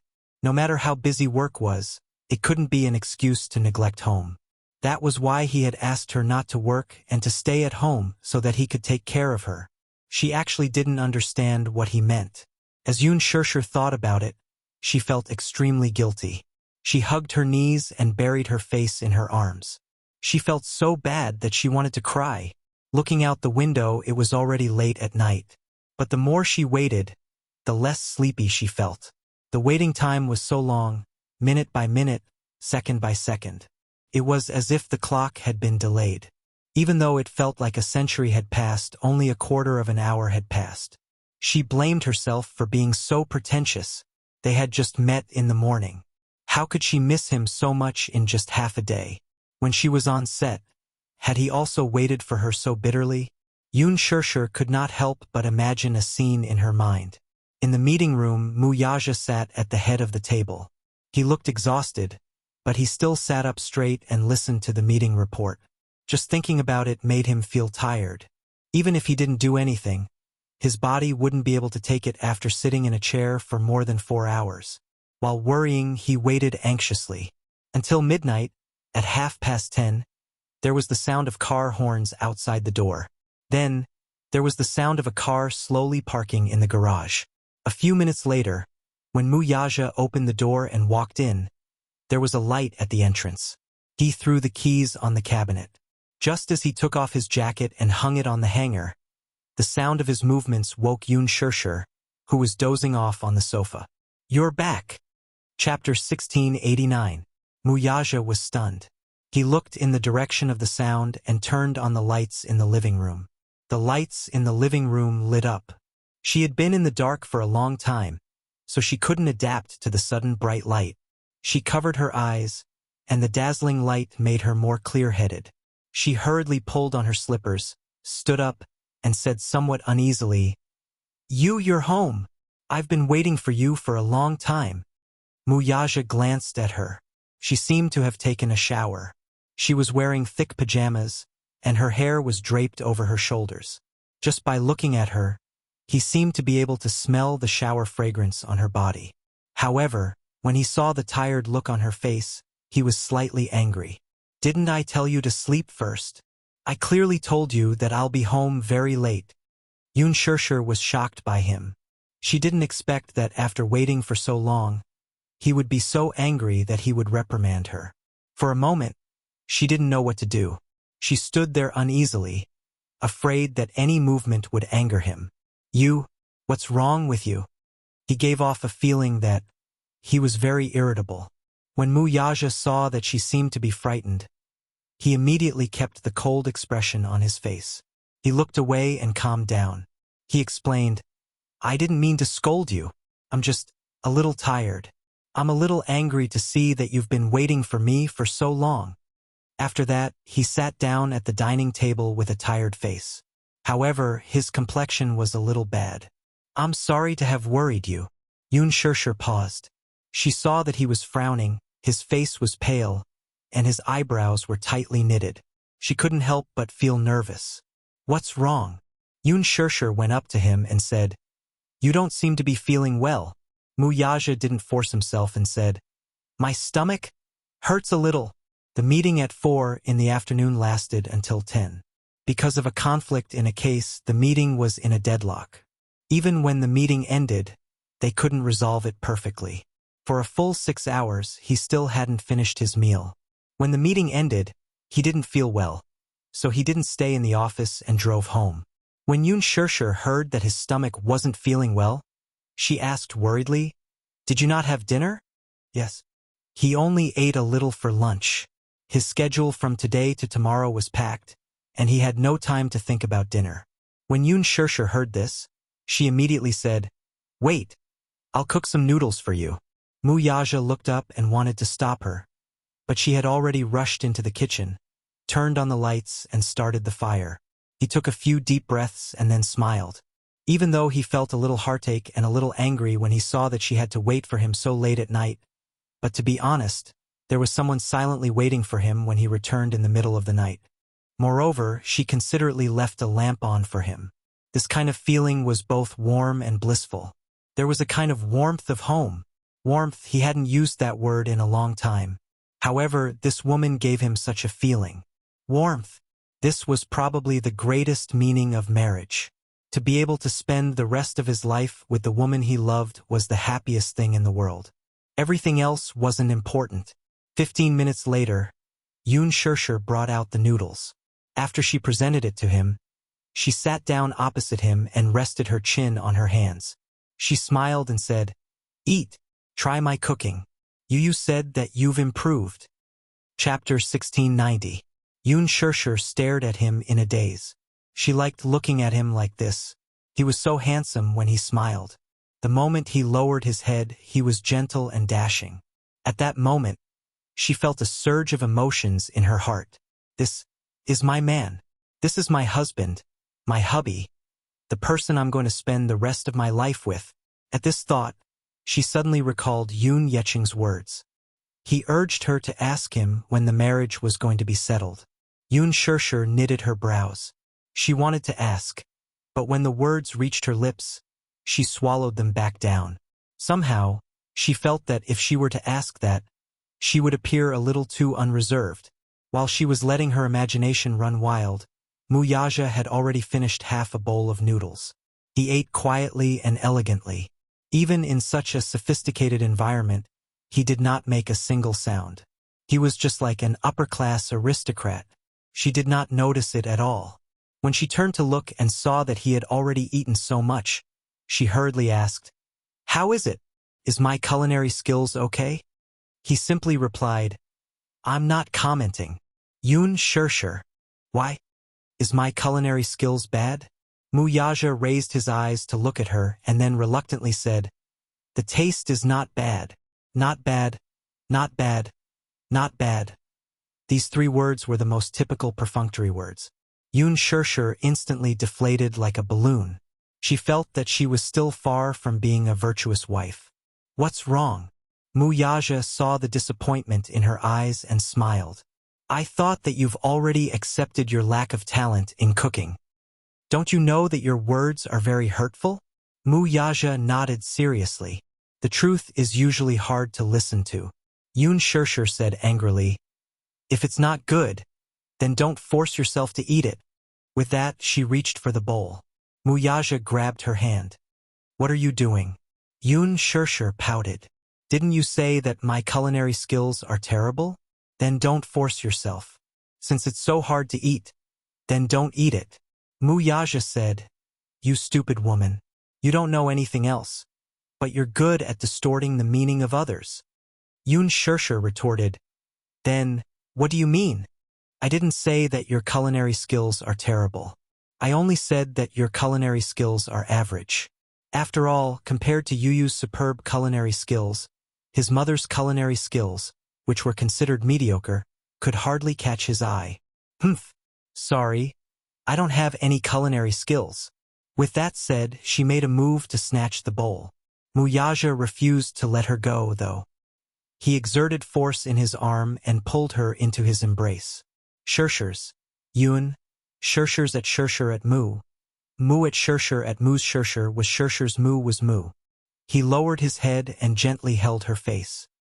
His thin lips curled into a smile, but it was an extremely doting smile. Madam. He spoke softly and called her so gently. His mellow and slightly hoarse voice was like a fine wine that had been sealed for half a year. It was extremely magnetic, and anyone who heard it could not help but be intoxicated. Yun Shirshir's heart stopped for a moment. Even though there was no trace of it in his voice, there was still an undetectable tenderness. This tenderness was unprecedented. And because of those two words that were extremely intimate, it added a sense of indulgence. Yun Shirshir was stunned. He saw that she was stunned and was slightly displeased. Why? You don't like this name? No. Chapter 1691. Why wasn't she reserved at all? He was just trying to scare her, but she was actually so. Yun Shirshir's face turned slightly red, but she was a little shy. She gently bit her lips and then said shyly, "Hubby, are you done eating?" Wuxia smiled. He liked to see her shy look the most, especially when she was in his arms. Her shy expression was like a shy flower bud waiting to bloom, beautiful as ever. He lowered his head and whispered into her ear, "I'm done eating." His warm breath brushed against her ear. It was hot and itchy, and he couldn't stop rubbing against her. She pushed him and struggled for a moment before squirming out of his arms. Then, she glared at him coquettishly, picked up the bowl, and walked into the kitchen. Wuxia got up and followed her into the kitchen. There was a warm light in the kitchen. Yun Shirshir put the bowl in the sink and started to wash it. He walked behind her and gently hugged her waist. He rested his chin on her shoulder and quietly watched her wash. Beside his ears was the sound of the warm water flowing quietly. His eyes were half opened. His tense mood for the entire day was finally relieved at this moment. "Hey, can you not lean on me?" Yun Shirshir said gloomily. "What's wrong? It's so heavy." Yun Shirshir paused and complained, "Hubby, are you too thin? It hurts when your chin pokes me." Wuxia deliberately went against her and used more strength. It hurt so much that Yun Shirshir sucked in a breath of cold air. She finally understood that having a sharp chin that could poke people to death was not a joke. Wuxia didn't have an oval face, but his facial features were well defined. His chin was thin and his lines were proud. It hurt a little when he leaned on her shoulder. "Go take a shower first. I'll tidy up." "Okay." With that, Wuxia went into the bathroom. Yun Shirshir returned to the room after washing the dishes. She put the pajamas in the bathroom and returned to the bedroom. Half an hour later, Wuxia entered the room in a bathrobe. "Hubby, come here." Yun Shirshir sat at the head of the bed and waved at him. When he came closer, she stretched out her arms and hooked them around his shoulders like a lazy cat. When he sat on the edge of the bed, her soft body leaned on him. A pair of white wrists clasped onto his shoulders, and her tender little face incomparably rolled up the curtains and pressed against his shoulder. She just hugged him like this but didn't say anything. In this tranquil moment, holding him made her feel incomparably at ease. Time was peaceful. She was extremely satisfied, so she couldn't help but rub her face against his shoulder again and again like a spoiled kitten. Her jet-black hair was draped over his shoulders. It was as smooth as the finest brocade. It was unbelievably beautiful. Immersed in this beautiful moment, even his heartbeat calmed down for a moment. She was so adorable and charming. In his eyes, she was pleasing to the eye. Just looking at her made him think that he should love this woman even more and hold her in the palm of his hand. He couldn't let her suffer the slightest grievance. He wanted to give her the best of everything in the world. Even the stars in the sky, he wanted to pluck them down and present them to her. The best decision he had ever made in his life was to marry her. Chapter 1692. Madam, have you thought about our wedding? He asked gently, taking the initiative to bring up this topic. She was a little surprised as she lifted her head and looked at him. She had thought that the reason why he had asked her to register their marriage today was just a spur-of-the-moment decision. After registering their marriage, he had immersed himself in work and only returned home very late. Hence, she had thought that he had thrown his thoughts about marriage to the back of his mind. Hearing him mention it, she was inevitably surprised. Have you thought about it? Wuxia nodded. After pondering for a moment, he said, I have thought about it, but it's mainly based on your thoughts. My thoughts? Wuxia thought to himself, women will definitely want to have full control over their wedding. Girls will have many romantic fantasies about their weddings, so she will probably have a lot of ideas about it. In comparison, his romantic cells were really dead. He would rather take her opinion into consideration. Wuxia asked, My dad has been urging me to get engaged, but I'm actually not in a hurry for the wedding. Let's not prepare so hastily. What do you think? Wuxia nodded. I'm actually not in a hurry for the wedding. It's better to do it later.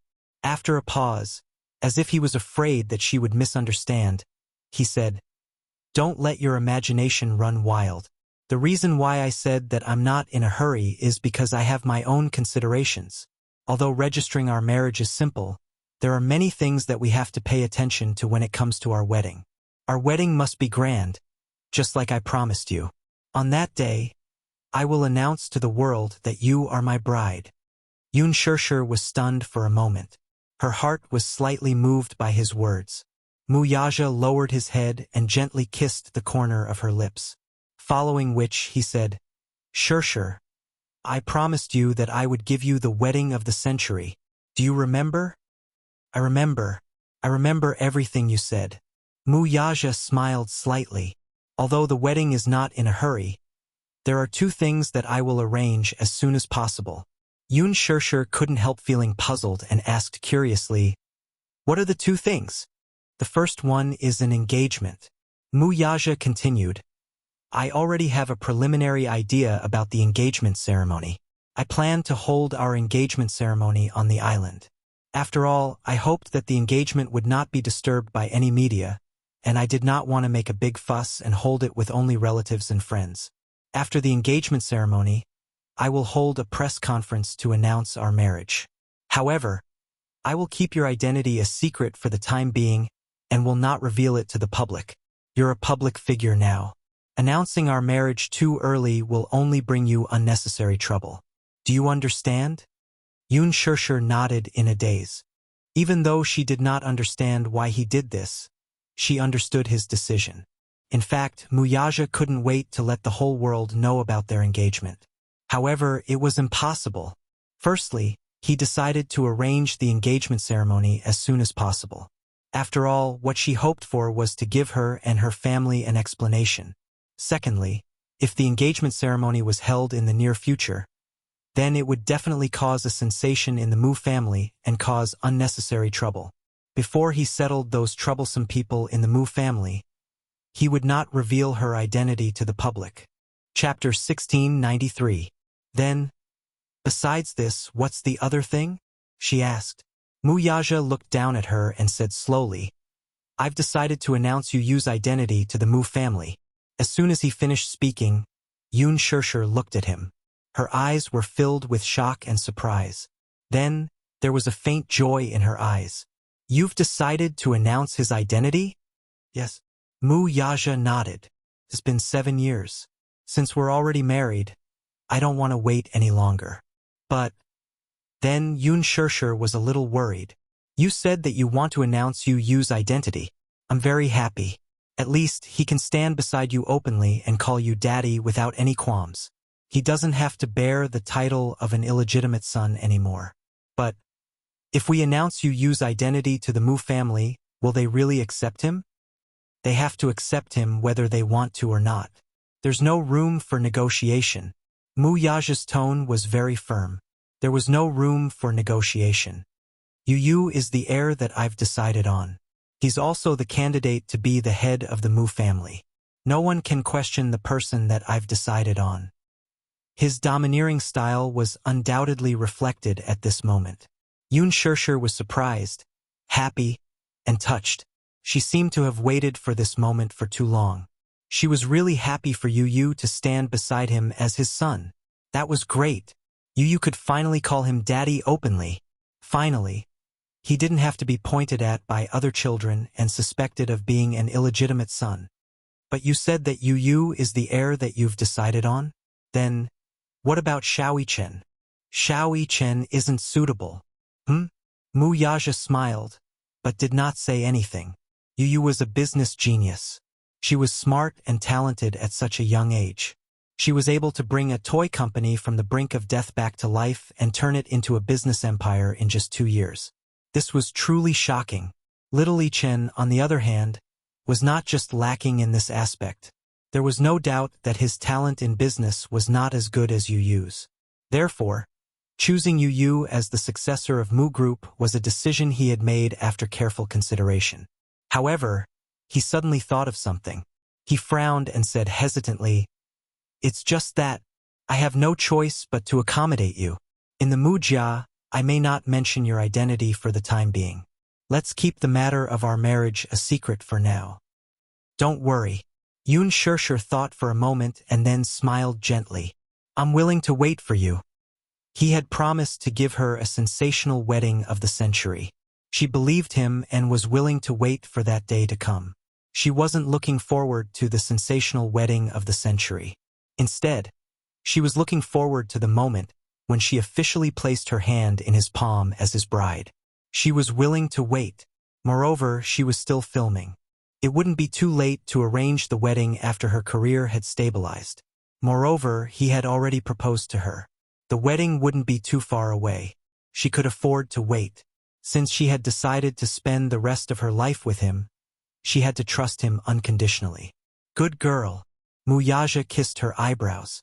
He didn't hide the affection in his eyes. Chapter 1694. She smiled. Her eyes were like crescent moons, and they seemed to be filled with countless little stars. It was a mesmerizing sight. He hugged her and covered both of them with the blanket. Then he switched off the lights. He gently covered her body, and for the rest of the time, he let his body and mind sink into it. It was undeniable that Mu Yaja's actions were extremely decisive. The night before, he had promised Yun Shirshir that he would announce Yu's identity to the Mu family.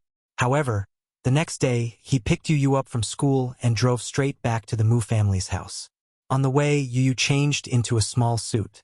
He wore a white shirt, black overalls, and an elegant blazer. He looked like a noble little gentleman. He sat in the car calmly.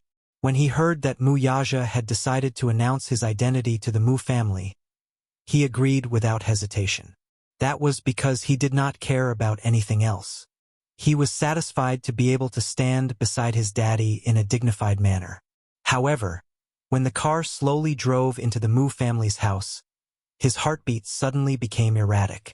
Yu sat on Mu Yaja's lap and could not help but feel nervous. Will those people from the Mu family really approve of him? He was afraid that they would not. Everyone knew who he was. If his daddy announced his identity to those people, it would cause a huge uproar. Those sly old foxes in the Mu family were very scheming. Their internal interests were very complicated and involved a lot of things. What they cared about was not who he was, but who the woman behind him was. He was afraid that this time around, it would definitely be a bloodbath. It was not an exaggeration to say that it was a Hongmen banquet. When the car stopped at the entrance, Mu Yaja carried him out of the car. However, he suddenly noticed that his son's eyes were a little blank. His little hands were cold and sweaty. "What's wrong? Nervous?" He could not help but tease him. "Nervous?" When Yu heard that, he broke into a smile. His eyes were deep. "Daddy, you're joking. How could he be nervous?" "Haha. My son is not someone who has stage fright." Mu Yaja smiled and carried him into the main hall of the Mu family's main residence. At this moment, all the members of the Mu family, as well as the elders of the side branches, were present. Mu Shang was there too. However, he had been recuperating in the villa recently. Yesterday, when he found out that Wuxia had something important to announce in public and even gathered all the important figures of the Mu family, he also wanted to be there to see what was so important to announce. The members of the Mu family, who had been waiting anxiously for a long time, were originally gathered together and discussing animatedly. They didn't know why Wuxia suddenly gathered everyone. However, when they saw Wuxia carrying a little munchkin into the main hall, everyone was stunned. Shaoyi Chen. Mu Shumin was the first to speak. She carefully observed the child for a while, but she felt that there was something wrong with this child. Mu Linfeng suddenly frowned and said in a deep voice, "This child isn't Mu Chen." "What?" Mu Shumin, on the other hand, was taken aback. Her probing gaze then landed on Yu once more. She sized him up from head to toe with her bewildered gaze, as if she wanted to stare right through him. Chapter 1695. These people, who had been in the center of power for many years and had been involved in bloodshed, were all very experienced. They might not be able to tell if it was the same person at first glance, but at second glance they could tell that something was fishy. This little guy was obviously not Mu Chen. Then, could he be the child of the Mu family who had been left outside? They heard that his name was Yun Tianyu. Mu Shumin did not know about Yun Tianyu's matter. It was only after Mu Yanqing added a few words that she realized what was going on. However, this was followed by a sense of vigilance. This child was an outsider in her eyes. She would not accept it. Although Yun Tianyu was Mu Yaja's flesh and blood, logically speaking, it should be a joyous occasion for the Mu family to regain this lost child. However, looking at the current Mu family, no one would think so. Why? This was because this child had led a wandering life outside the family since he was young and was not close to the Mu family. In addition, the woman behind him had always been the Mu family's public enemy. A family like the Mu family was quite xenophobic towards a woman who had no power and no family background. If Yun Shishir had some background and a powerful maternal family, she might be able to gain their approval. However, Yun Shishir did not have any background, so she was seen as an outsider in their eyes. As such, this child would not be recognized by them either. Yu allowed Mu Yaja to carry her as her beautiful eyes scanned the main hall. She took in all the wariness, suspicion, and malicious looks. She mentally prepared herself. The eyes of these people didn't seem to be very friendly. It was as if an ancient and powerful tribe had seen an invading enemy. They were glaring at her covetously with a hint of hostility. It seemed that he was not welcome here. Still, it did not matter. He was here this time because he had promised his daddy. His daddy told him that he would bring him back to the Mu family and announce his identity. The little lad's first reaction was, "Where's Mommy? Will you announce Mommy's identity, too?" Mu Yaja said bluntly, "Now is not the time." Yu knew what he was thinking, too. The tacit understanding between father and son was often enough for them to understand each other's thoughts with just a glance or a word. The reason why he had agreed to come back was because he hoped that he could have a legitimate identity. At least in the outside world, he could calmly tell those people that Mu Yaja was his daddy and he didn't need to worry about anything. He also didn't need to bear the shameful title of an illegitimate child. However, he knew very well that his arrival might not be welcomed by the Mu family. With one look, it was indeed the case. "Daddy, put me down," Yu whispered. Mu Yaja glanced at him, then bent down and placed him on the ground. Mu Linfeng glanced at Yu, only to see the child turn around and face them without any fear. His small hands were obediently behind his back, and a confident and arrogant smile suddenly appeared on his exquisite face. He was dressed in a well-ironed suit, looking elegant and polite, which made him look like a mature gentleman. Chapter 1696. That pair of pure and beautiful eyes slowly sized them up. Then, she smiled slightly. "Uncles? Aunts? Uncles, aunts? Good evening." He was the first to speak. His voice was not loud, but he did not try to hide it, either. He was calm and composed, and no one could tell that he was only 7 years old from his calm demeanor. A normal child of this age would probably hide behind his father shyly in the face of so many stern and unfriendly elders. What about him? Not only did he not avoid them, he even took the initiative to greet them. His speech was clear, neither servile nor overbearing, and his bearing was extraordinary. Perhaps it was not appropriate to describe a child as having an extraordinary bearing. Still, the child's wisdom and maturity surprised Mu Linfeng a little. Mu Shumin snorted and turned his face to the side, as if he did not want to acknowledge his greeting. Mu Yanqing, on the other hand, did not want to acknowledge him as well. He merely quietly sized up this child who had appeared out of nowhere, his eyes full of judgment. Yun Tianyu scanned his surroundings, but no one dared to speak. The rules involved in this were very strict. Since Mu Shumin and Mu Linfeng did not speak, no one else dared to speak first. In terms of seniority and status, Mu Linfeng was the one with the highest authority. Even though he was not the family head, everyone was in awe of him. Mu Linfeng glanced at the child and then at Mu Yaja before asking, "Yaja, what do you mean by this?" Mu Sheng, who was sitting at the side, did not speak. He remained silent from start to finish. Mu Yaja's lips curled, but his smile was not deep. He carried Yu, walked forward, and sat on the main seat, right next to Mu Linfeng. All the intimacy he displayed toward Yu was, at the same time, a covert declaration to everyone that Yu was rather important to him. "Today, I've gathered all of you here to make an announcement." Mu Yaja paused and looked around before speaking again. This time, he enunciated each word clearly. "This child, Mu Yaja, from now on, be it in the Mu family or outside, will be my son. No matter who it is, I don't want to hear anyone slander or belittle him. In addition, as the head of the Mu family, I'm announcing that Yun Tianyu will be the next successor of the Mu group." Speaking slowly was not his style. He was used to being swift and decisive, to the point. However, he spoke especially slowly today, almost word by word, so that everyone present could hear him clearly. After these words were spoken, everyone present was extremely shocked. This was especially so for Mu Shumin and Mu Linfeng. Their faces turned ashen in an instant. They thought that Mu Yaja would, at most, announce Yu's identity. Instead, he actually announced that Yu would be the next successor of the Mu group. This surprised everyone. Mu Shumin felt the threat from the intruder, and a sense of crisis arose in his heart. What was Mu Yaja thinking? How could he acknowledge an illegitimate son as his successor? Was he not being too hasty? Mu Linfeng questioned, "What do you mean by that? Successor? Don't you think you're being too hasty by making a decision so early?" "Why? What is second uncle questioning my decision?" Chapter 1697. Mu Linfeng's tone took a step back. He knew that he had no right to ask such a question. The Mu family was like an ancient royal family, where all decisions were made by the head of the family. Regardless of right or wrong, they could only obey. Seniority was seniority. Power was power.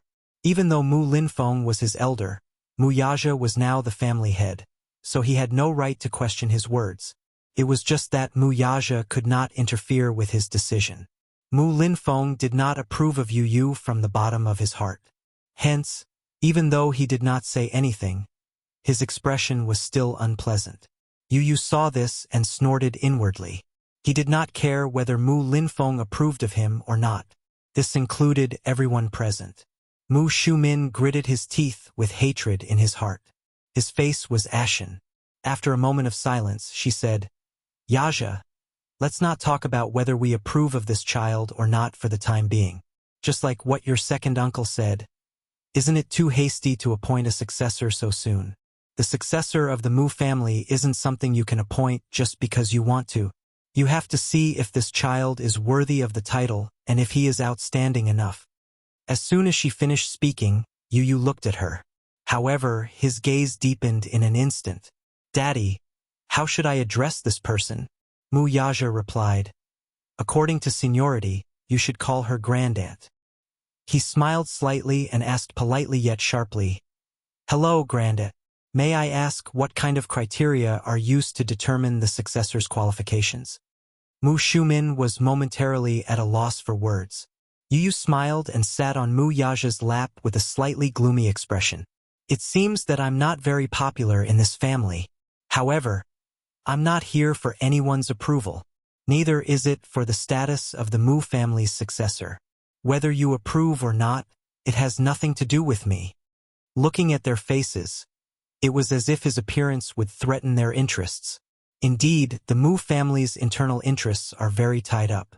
Everyone was like a lion, ambitiously protecting their own territory. Facing the invaders, they were all eyeing them covetously. Ha! A threat. That would depend on whether or not he cared about the inheritance of the Mu family. He was very happy that his father had chosen him as his successor. At the very least, his father approved of him. However, this did not mean that he would accept the right of inheritance. Yu Yu sat there with a frightening maturity and a frightening aura around him. Even though he was just a child, he gave off an intimidating aura. Forgetting his age, I revere him from the bottom of my heart. Mu Linfeng snapped back to his senses, feeling a little embarrassed. Just now, he was actually intimidated by a child. Outrageous. Yu Yu, let's have some tea with the elders. Mu Yaja took care of her. At this moment, a servant came over with a cup of tea. Disdain was disdain, but the rules still had to be set. Under Mu Yaja's lead, Yu Yu served tea to the elders in an orderly manner. Mu Sheng received the tea from him and placed his trembling hand on the back of the boy's hand. With a smile, he said, Yu Yu, welcome home. He really liked Yu Yu and had high hopes for him. When he grew up, he might not be inferior to Mu Yaja at all. He was not worried about the ostracism of the rest of the family. Chapter 1698. Thank you, great-grandpa. Yu Yu sweetly thanked him. Since Mu Sheng had accepted his offer of tea, the rest of them naturally had no right to reject it. When Yu Yu walked up to his uncle with a cup of tea in his hand, he looked up and saw the old man and the young man exchanging glances with each other. Yu Yu knew very well that Mu Linfeng did not approve of him. What about him, though? He did not approve of this uncle-in-law either. Even if he did not approve of him, the tea had to be offered. This was a rule that must be followed. Uncle-in-law, please have some tea. Yu Yu smiled and presented the tea in a manner that was neither servile nor overbearing. Mu Shumin stared nervously at Mu Linfeng, only to see him reach out to accept the tea offered by Yu Yu. The corners of his mouth twitched as he tried his best to suppress his anger. Was he going to accept the cup of tea? Second brother, she anxiously called out to him, only to receive a warning look from him. She hurriedly lowered her head and dared not say another word. Yun Tianyu, is that your name? Yu Yu nodded and looked at him with smiling eyes. It's a good name. Mu Linfeng gave an ambiguous reply. He then took a sip of the tea and put it aside. His face, though, remained sullen from start to finish. After 2 rounds of toasting, both Mu Sheng and Mu Linfeng had accepted the tea, so the rest could not say anything else. When Yu Yu offered the tea to Mu Shumin's face twitched. He tried his best to soothe the discomfort in his chest and forced himself to accept the tea calmly. He took a sip and hurriedly put it aside. The rest of the process proceeded smoothly. Mu Yaja led him, and like a lion cub who had just inherited a territory, he followed his footsteps closely as he patrolled his territory. After going through the rules once, Yu Yu stood in the middle of the main hall and bowed 3 times to each elder. Following that, he straightened his back. Calm and composed, he looked like a wise leader. It was impossible not to look at him in a different light. A smile flashed across the pair of black eyes that were like agates. Mu Linfeng's heart was suddenly shaken. This child would definitely have an extraordinary future. He felt a sense of crisis. On the way back, Yu Yu, who was sitting in the front passenger seat, could not hold back his laughter any longer and started giggling. Mu Yaja was affected by his laughter, too, as his thin lips could not help curling into a playful smile. Daddy, did you see Mu's expression? He looked pale the whole time. He was looking at me as if I was an invader. Then he tilted his head. That was fun. Yu Yu, from today onward, you are my legitimate son. No one will bully you in the future. Mu Yaja promised. Daddy, since I've entered the Mu family, should I change my surname? Yu Yu suddenly asked.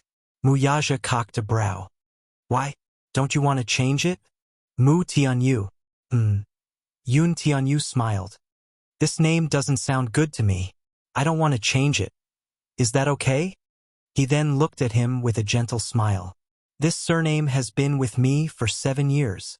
I've been following Mommy's surname since I was born. My surname is Mommy's and I don't want to change it. Yun Tianyu sounded better.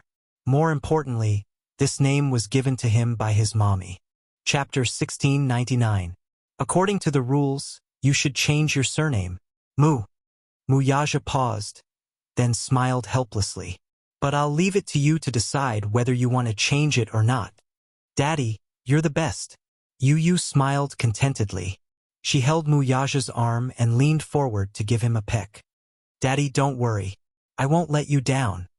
He would become stronger. He would become so strong that no one would dare to underestimate him.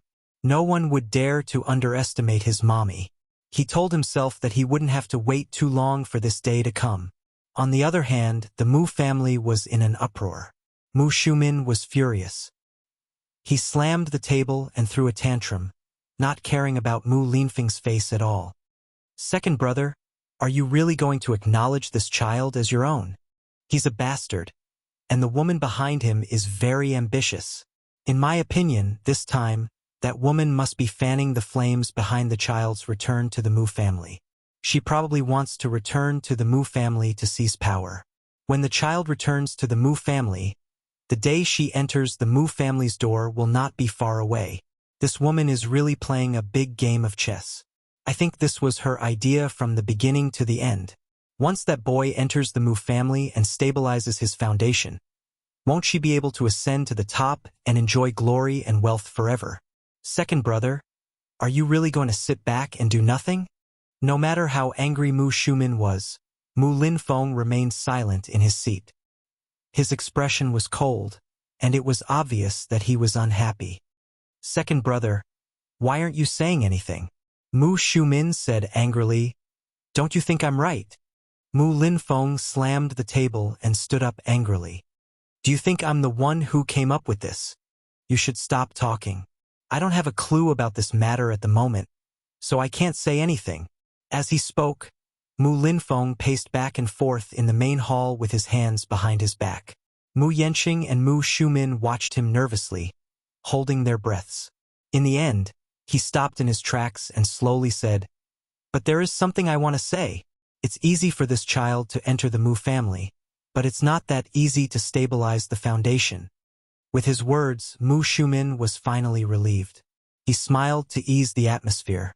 When Yu returned home, Yun Shishir was still on set. Xiao Yichen ran over. When he saw Yu, his face lit up with anticipation. Yu, how was it? What do you mean? Xiao Yichen was stunned. He glanced at Mu Yaja and then at Yu. Didn't Daddy say that he would bring you back to the Mu family today to officially announce your identity? It's just a process. There's nothing much to say. Mu Yaja didn't know whether to laugh or cry at his little adult demeanor. This child was truly a classic example of a little mischievous child. All right, go to sleep. Mu Yaja coaxed the two little fellows back to their room. Under Xiao Yichen's persistent pestering, he read 2 more stories before the little fellows fell asleep contentedly. When Yun Shishir returned home, Mu Yaja was in the study. She walked in and knocked on the door. Mu Yaja asked without looking up, Are you done filming? No. If he hadn't mentioned it, she wouldn't have thought of it. When he opened his mouth, she suddenly walked to his side and said with a strange expression, Everyone on set treated me strangely today. I'm feeling a little creepy because of it. Chapter 1700. Strange. Mu Yaja couldn't help but laugh when he heard this. How so? It's an indescribable feeling. It's like their attitude towards me has changed drastically overnight. Following that, she gave him a rough description of the situation in the production team. It turned out that in the past, most of the people in the crew would prioritize Lin Ji and Hua Jin. After all, they were the 2 main leads. Hence, those with more scenes would film first. Whether it was the makeup artist, the stylist, or the stylist, the order was always Hua Jin first, followed by Lin Ji, and then the supporting roles. Hence, Yun Shishir's scenes were especially slow. Sometimes there were 2 scenes prepared for the day, one for Lin Ji and the other for Yoon Shirshir. Lin Ji would film first, and Yoon Shirshir would do her makeup and styling in advance. She would wait for Lin Ji's scenes to finish before going on set. After filming, there would be a break. This was for the director and a few crew members to take a breather. This delay could take up to an hour. Sometimes, Lin Ji's scenes would not be completed if Lin Ji's scenes were slow.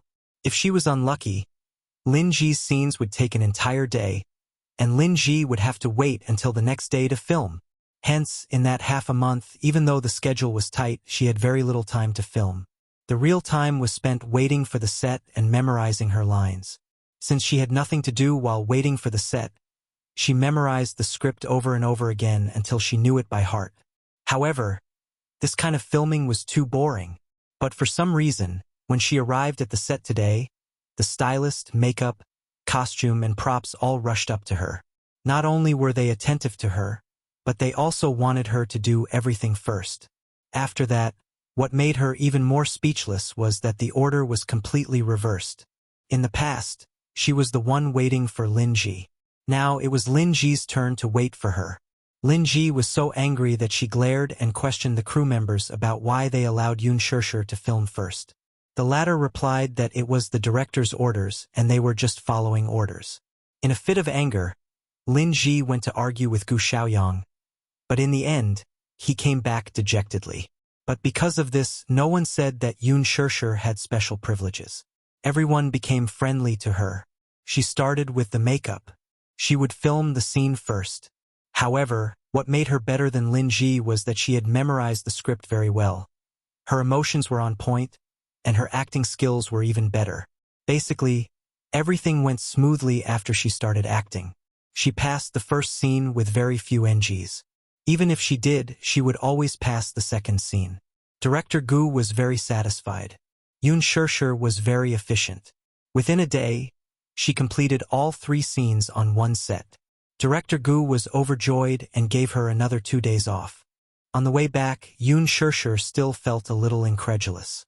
So, she asked, "Did you inform the production crew?" "Yes." Mu Yaja didn't hide anything and nodded. "Doesn't it feel good to have special privileges?" Special privileges? This was a privilege. The way the supporting roles looked at her was different. They were looking at her suspiciously and sizing her up. "What did you say to Director Gu?" "I don't need to say anything." Mu Yaja raised his eyebrows. "I've never seen him before." "Then why did he?" Chapter 1701. Mu Yaja suddenly said something meaningful. Yoon Shirshir's face turned even redder when she heard that. "Actually, there's no need for special privileges. This way, it's inevitable that there will be rumors. You don't have to care about other people's feelings." Mu Yaja smiled faintly. "The reason why I'm doing this is because I hope that you can spend more time with me. You don't have to worry too much." Yoon Shirshir's heart softened. She suddenly went forward and hugged him. "I'm sorry. I also feel that ever since I accepted this role, I don't have much time to accompany you. It's good that you have this awareness." Yoon Shirshir didn't know whether to laugh or cry. She hugged his shoulders and said coquettishly, "But I realized something." Hubby, I think that having special privileges feels pretty good. You didn't see how those staff members who used to give me the cold shoulder and gave me the cold shoulder are trying to please me today. It's so funny." Thank you, hubby." As she spoke, Yoon Shirshir planted a kiss on his cheek. Mu Yaja obviously enjoyed this kiss. However, he still had to maintain a cold and calm look on his face. He even asked, "Is that enough to thank me?" Yoon Shirshir pouted. "What else do you want?" Mu Yaja furrowed his eyebrows. He didn't smile, but his slender fingers tapped on his lips gently. He looked at her meaningfully. Yoon Shirshir's eyes were smiling. She hit his shoulders coquettishly and leaned closer to his face. Her soft lips touched the corner of his mouth. At this moment, the sound of slippers on the floor could be heard from outside the door. Immediately after, Yu pushed the door open and entered the room. He rubbed his eyes and asked, "Daddy, when is Mommy coming back?" His voice stopped abruptly when he saw the ambiguous scene in the study. Yu stared blankly at Yun Shirshir, who was nestled in Mu Yaja's arms and kissing him tenderly. Then, she looked at Mu Yaja, who had a stunned look on his face. Her mouth suddenly gaped open in shock. Then, he suddenly raised his hand and covered his eyes. Wow! Daddy! Mommy! I didn't see anything. I didn't see Mommy sitting in Daddy's arms and kissing Daddy's mouth. I didn't even see it. With that, he turned around and ran back to his room. Yun Shirshir abruptly left Mu Yaja's lips and rubbed her lips awkwardly, which were still stained with the residual warmth of the man's thin lips. Before she could react, she heard Yu's footsteps outside the door. He appeared at the door with his hands clasped behind his back and his head lowered. He was obviously embarrassed. I forgot to mention it. Good night, Daddy. Good night, Mommy. You guys can continue. With that, he reached out to close the door and ran back to the bedroom. Yun Shirshir. Mu Yaja. What could be more embarrassing than being seen by a child while they were being intimate? Yun Shirshir thought about Yu's shocked expression and his ambiguous gaze on the two of them. She felt so embarrassed that her cheeks burned. She felt a little ashamed. At this moment, she really wanted to dig a hole in the ground and bury her burning face. Mu Yaja pulled her back into his embrace unhappily and teasingly asked, "What's wrong? Not continuing? If the child sees us being intimate, won't it be a bad example?" Chapter 1702. She was worried that Yu would see it and it would be a bad influence. A bad example? How could that be? Mu Yaja laughed and said, "Kids these days are all smart. They know a lot." As he said that, he hugged her and smiled. "Don't think too much. Let's continue." Yun Shirshir pushed his chest, but there was a hint of wanting to say something. As he kissed her, the temperature in the study room rose. The date of the engagement was set. Yun Shirshir was looking forward to the engagement, but she was also nervous and uneasy. Mu Yaja said that the engagement ceremony did not need to be too grand. As for the guests, he would only invite some of his important relatives and friends, as well as his frequent business partners, as VIPs to bear witness. As for the female guests, they would be invited by her. Yun Shirshir thought for a long time and finally decided to give Gong Jie a call. "Sister." Gong Jie's handsome and magnetic voice came from the other end of the line. Gong Jie had called her a few days ago, but at that time, she was busy dealing with Yun Yeho's matter. Now that she thought about it, she had not seen him for a long time. "Sister, have you been busy recently?" Gong Jie asked. Yun Shirshir pondered for a moment and smiled. "Xiao Jie, I have something to tell you. Are you free now?" "What is it? Tell me." "It's not convenient to talk over the phone. How about this? Are you free now? I'll treat you to a cup of coffee." Gong Jie gladly agreed. Okay.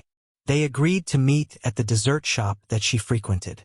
Gong Jie had already booked a private room. He sat by the window about 100 meters away. His secret guards were stationed there to prevent any suspicious people from getting in.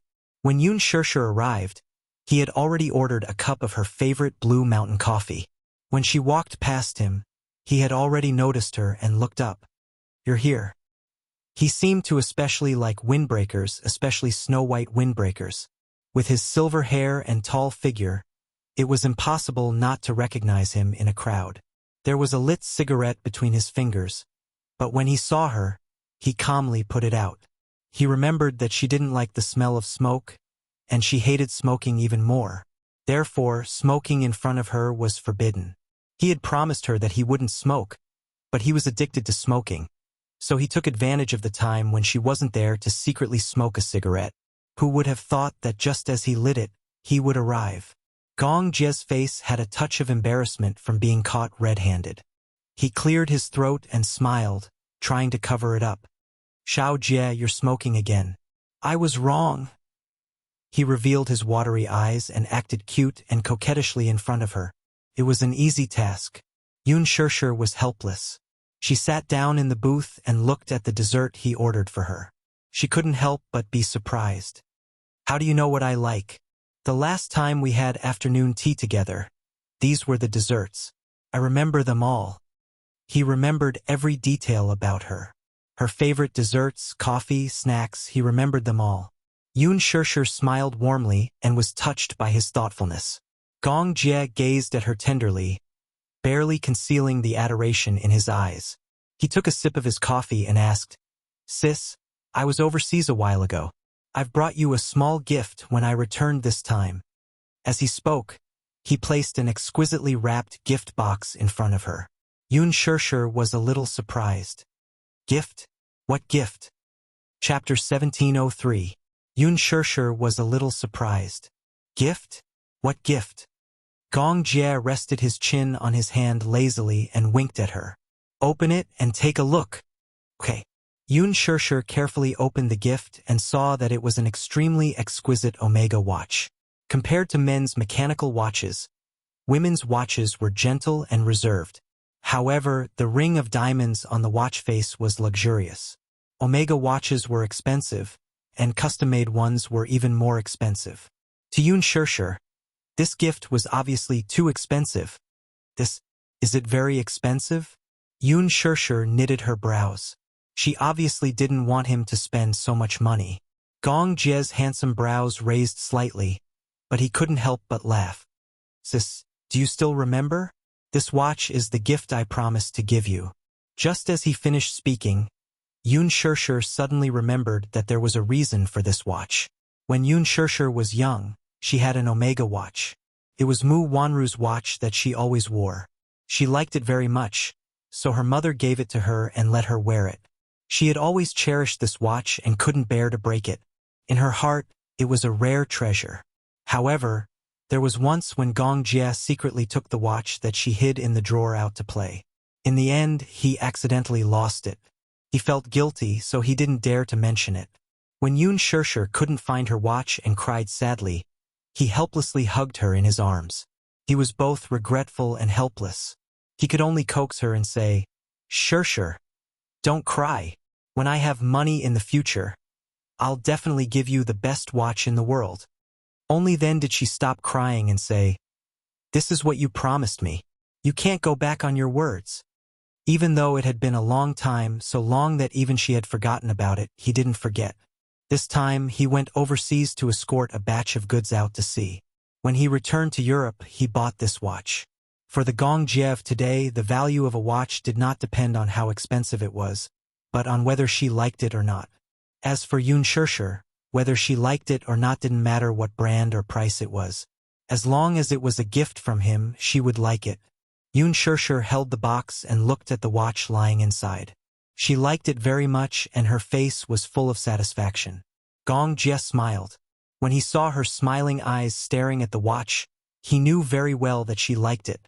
Thus, he said gently, "Come, I'll put it on for you." Then he picked up the watch and adjusted it. Then, he gently lifted her wrist and carefully put the watch on her wrist. Gong Jie lowered his head and seriously adjusted the buckle for her. Yun Shirshir laughed and said, "I was just joking at that time. I just didn't expect you to remember. I thought you forgot." "How could I forget? I will remember what I promised you."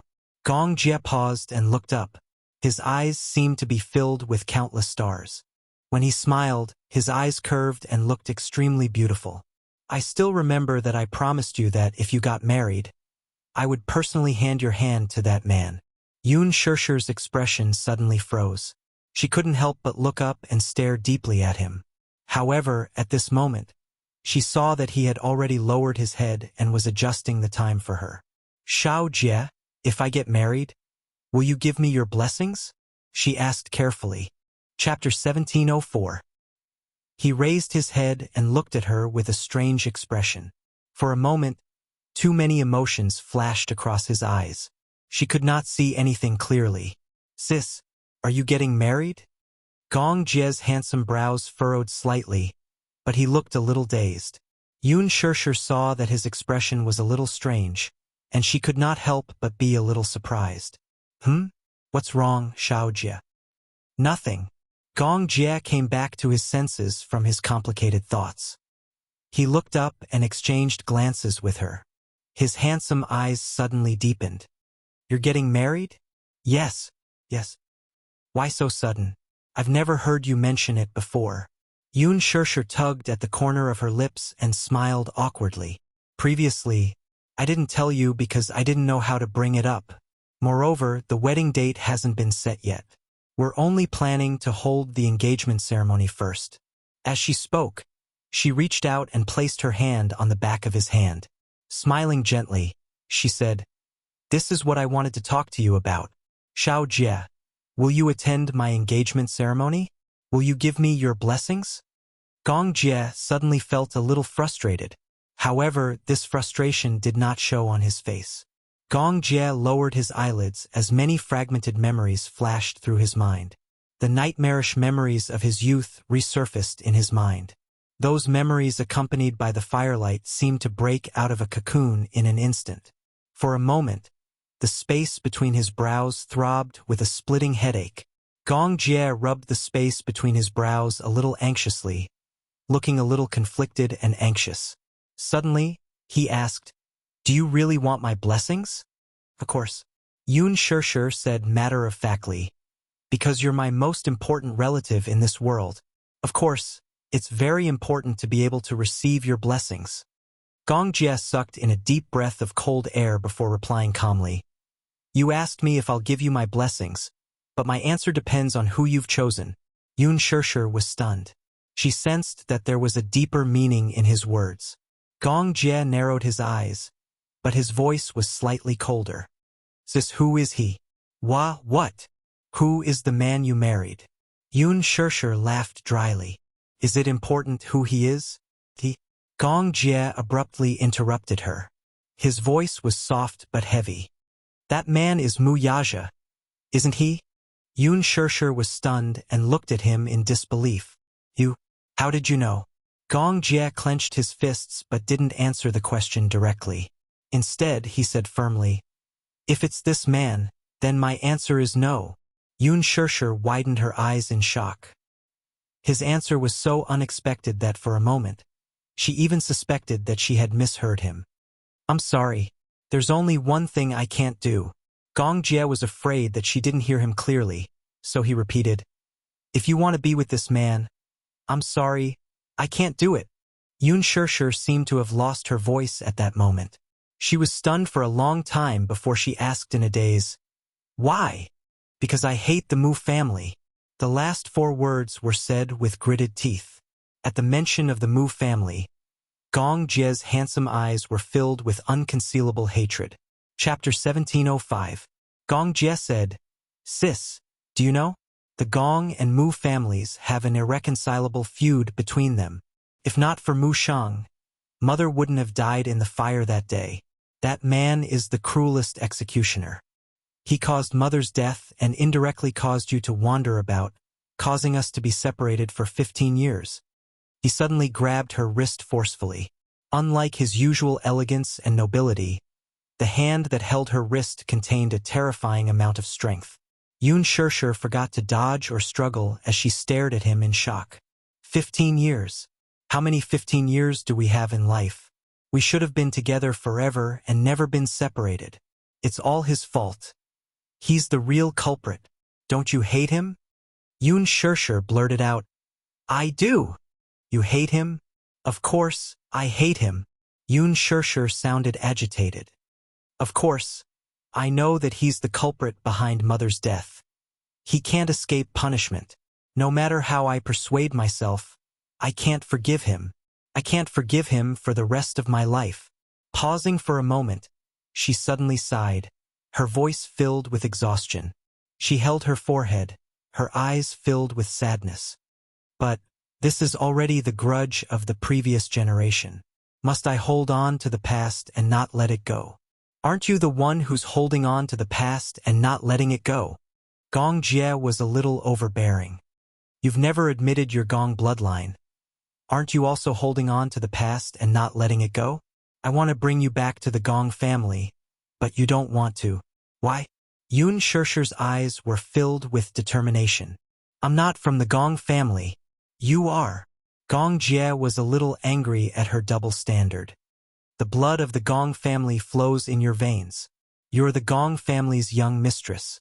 No matter how long you've been away from home, you can't hide the fact that you're from the Gong family." "Xiao Jie." "Then give me a reason. Tell me, Why are you unwilling to acknowledge the Gong family? Yun Shirshir was shocked and angry. She had never seen such a terrible Gong Jie. He grabbed her hand and didn't let go. His words were sharp. Say it. Father has always hoped to find you. Now that he has found you, why don't you acknowledge him? Since you said that the Gong and Mu Yaja families have a deep grudge against each other, then if you let me reunite with that man, he will definitely not let me be together with Mu Yaja. I was afraid, so I didn't want to acknowledge him. She suddenly broke down, tears welling up in her eyes. Gong Jie pursed his thin lips and frowned deeply, but he was speechless for a moment. But what does the feud between the Gong and Mu families have to do with him? I love him. He has never done anything wrong. He protects me, cherishes me, and makes me feel that I am not alone in this world. He always appears when I need him the most and protects me behind him. Even if I cause trouble, I'm willful and I'm unreasonable, he will still accept me unconditionally. Yun Shirshir took a deep breath and said, I love him, but I know that if I reunite with my biological father, he will definitely not sit back and do nothing. But he's our father. You shouldn't give up on reuniting with him for a man. Chapter 1706. Gong Jie was stunned. He frowned but did not say anything.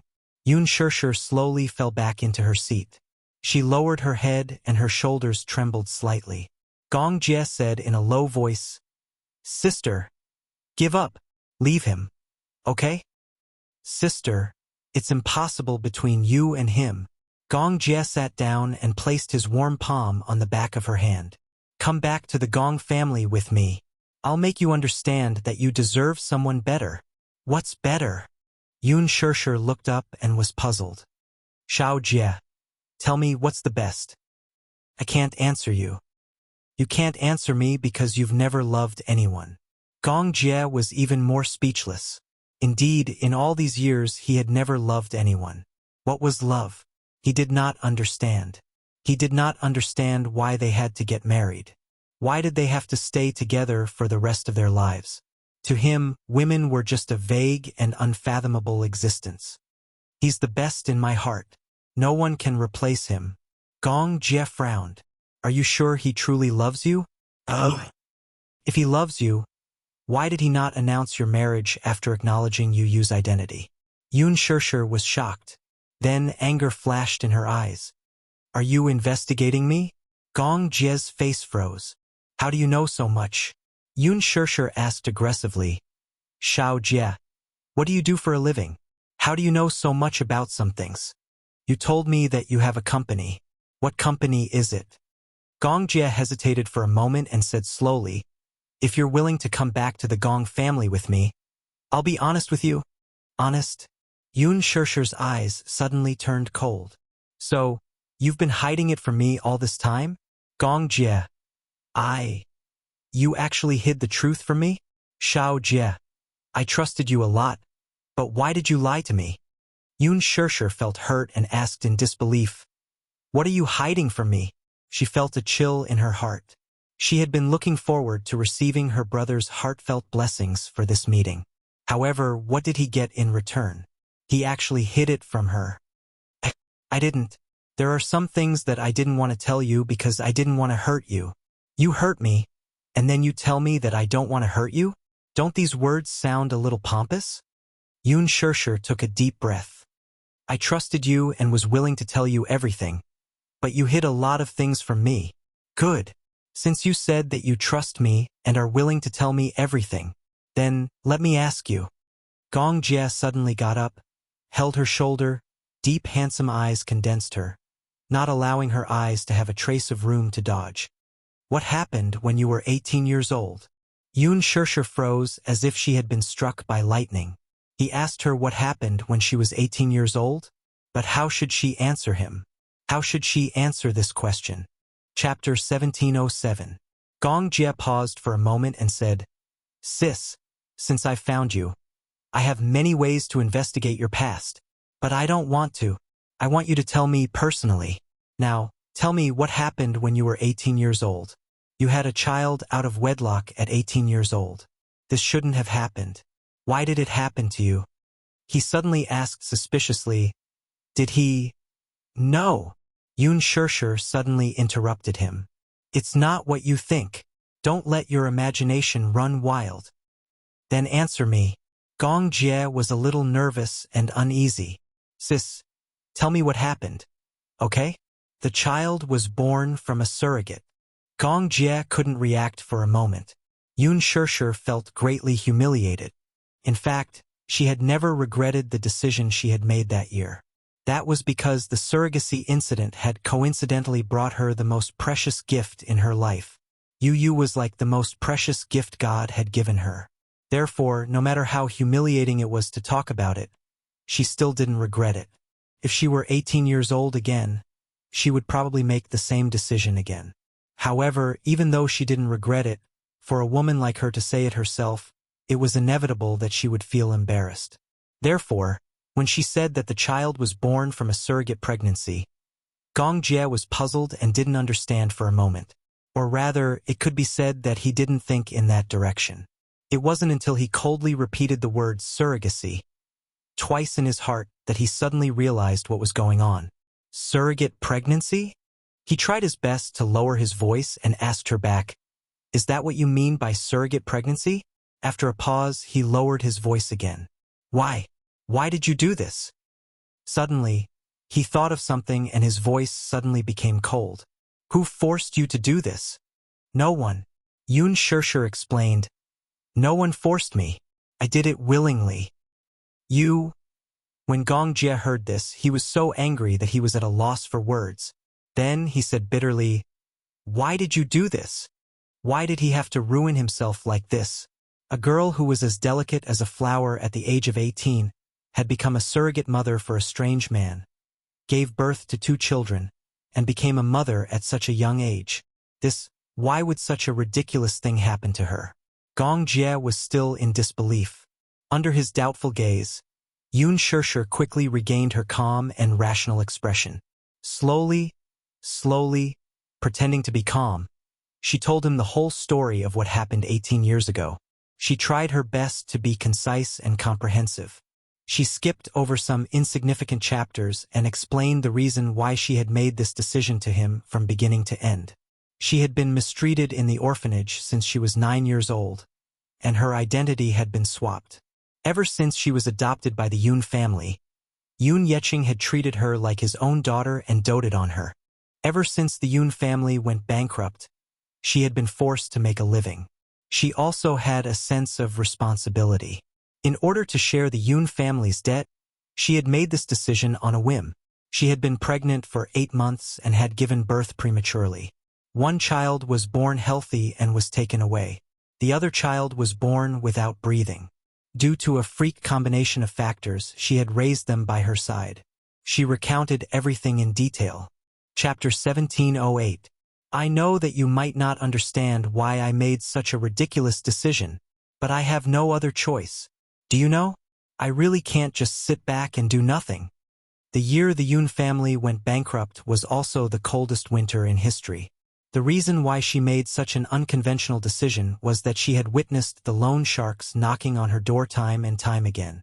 Those bloody threats, as well as the insolence with daggers, had forced the family to stand on the 13th floor's rooftop and threatened Yoon Yeching to repay the debt on the spot.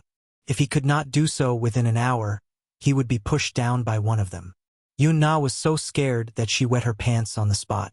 She cried her heart out, but no one cared about her. Yoon Yeching kowtowed to each family and begged until his head bled. Only then did he manage to scrape together enough interest to send these demons of plague away. Another time, the debt collection company had dragged her into the snow and poured a basin of ice water over her head. It was -5 degrees Celsius, and the bone-chilling cold seeped into her bones from every pore. She was so cold that she shivered and fainted on the spot. When she woke up, Yoon Yeching was covered in injuries. It seemed that he had been taught a lesson by those lawless people. Because of that incident, there was a heavy chill in her body. Even now, her body was still weak. Not only that, she even witnessed with her own eyes how her father was dragged to the neighborhood's fountain. In the cold weather, they grabbed his hair and pressed him into the icy fountain, causing his face to turn red from the cold. How could she just sit back and do nothing? How could she pretend that it was none of her business? She only resorted to this when she was at her wit's end. If she did not think of a solution at that time, the Yun family would really be finished. Yun Shirshir lowered her head heavily. Her hands fell limply on the table, and her fingers were intertwined with each other. She felt lonely and helpless. The wounds that had already scabbed over were once again torn open with blood dripping from them. The pain was heart-wrenching. She originally did not want to recall those nightmarish scenes. Gong Jie looked at her isolated and helpless appearance and felt as if his heart had been ruthlessly torn open. The pain was so painful that it numbed him. "I'm sorry, sister." Gong Jie sat beside her helplessly, hugged her shoulders, and hugged her tightly. His heart was filled with regret. He was so stupid and made her angry again. Ever since they were young, he always seemed to make her angry. But he didn't want to. "I'm sorry." He apologized sincerely again and again. His bewildered look was like a child who had done something wrong. He was trembling with fear and had a hint of a spoiled child. Yun Shirshir's heart softened under his comforting words. She softened her tone and said, "Xiao Jie, I've never wanted to hide anything from you. It's just that I really want to forget these things. But since you want to know, I'll be honest with you." "Stop talking." Gong Jie stopped her in time. "I know I was wrong. I shouldn't have forced you to think about these things. I shouldn't have reminded you of these things." As he spoke, he gently caressed her cheeks. His gentle voice was filled with guilt. "Sister, I know I was wrong. Forgive me. Okay? Then, will you come to my engagement ceremony?" Yun Shirshir asked, her eyes filled with anticipation. Gong Jie stared into her eyes for a moment, then replied, "Let me think about it. Okay? Okay. I won't force you. But I also hope that you will be present at the most important moment of my life." Chapter 1709. Gong Jie's heart softened. "Sis, there's one thing that won't change. Sis, I won't let you suffer anymore. If anyone bullies you, I'll be the first to return the favor." Yun Shirshir was amused by his serious look. She did not know whether to laugh or cry as she said, "As long as you don't cause trouble for me like when we were young, it'll be fine." Gong Jie defended himself aggrievedly. "I'm not a child anymore." Yun Shirshir smiled and said, "But in my heart, you'll always be." She hugged his shoulders and patted his head gently, just like when they were young, when he hid under her blanket in fear at night and she comforted him. "Xiao Jie, be good. Sis loves you." Gong Jie smiled in satisfaction and hugged her affectionately. Ever since she parted ways with Gong Jie that day, Yun Shirshir had been feeling inexplicably uneasy. She did not know if Gong Jie would come to her engagement, nor did she know if he would accept her choice. However, once she had set her mind on someone, she would not change her mind even if her brother tried to stop her. In the past, she was a little cowardly.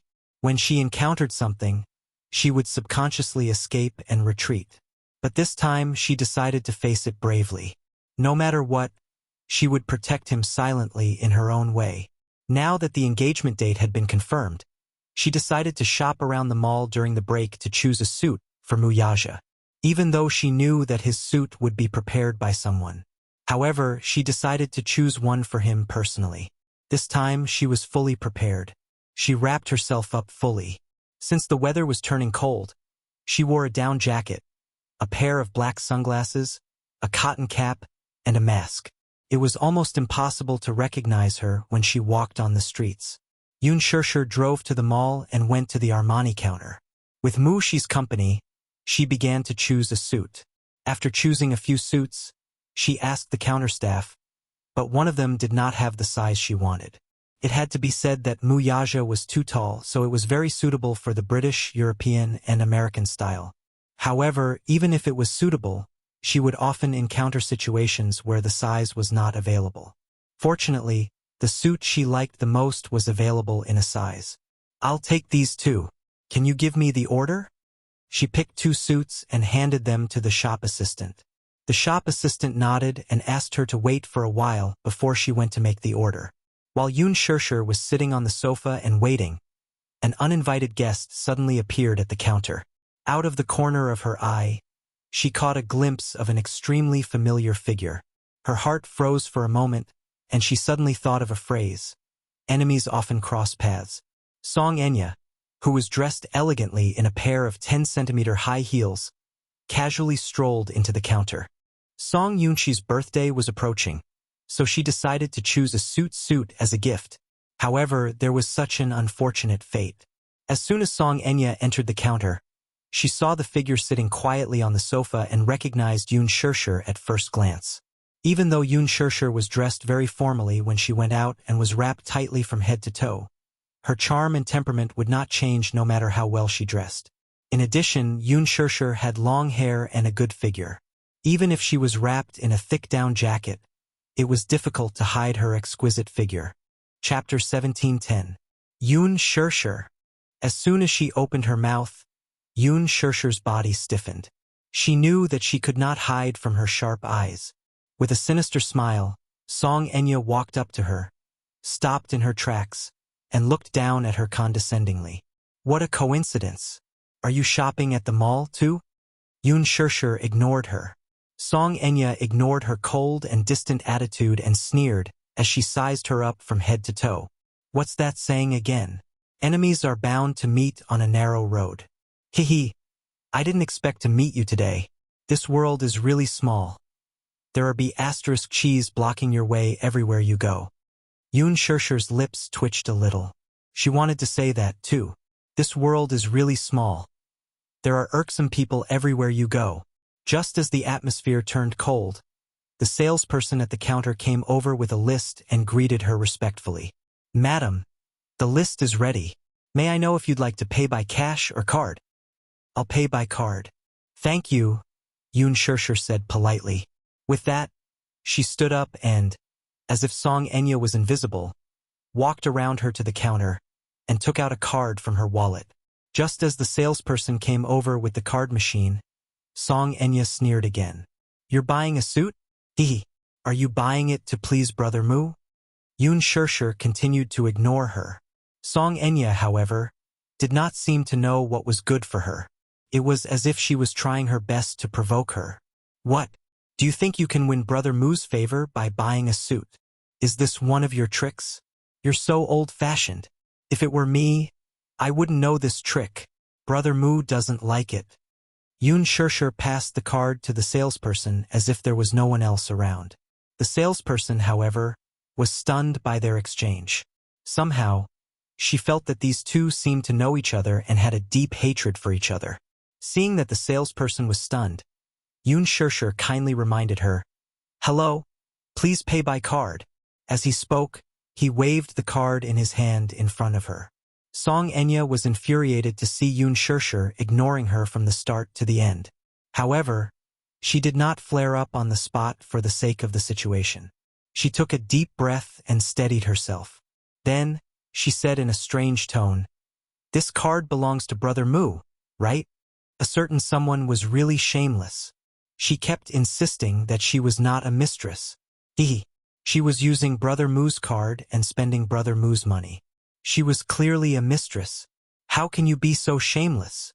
Her voice wasn't loud, but it wasn't soft either. It was loud enough for everyone present to hear clearly.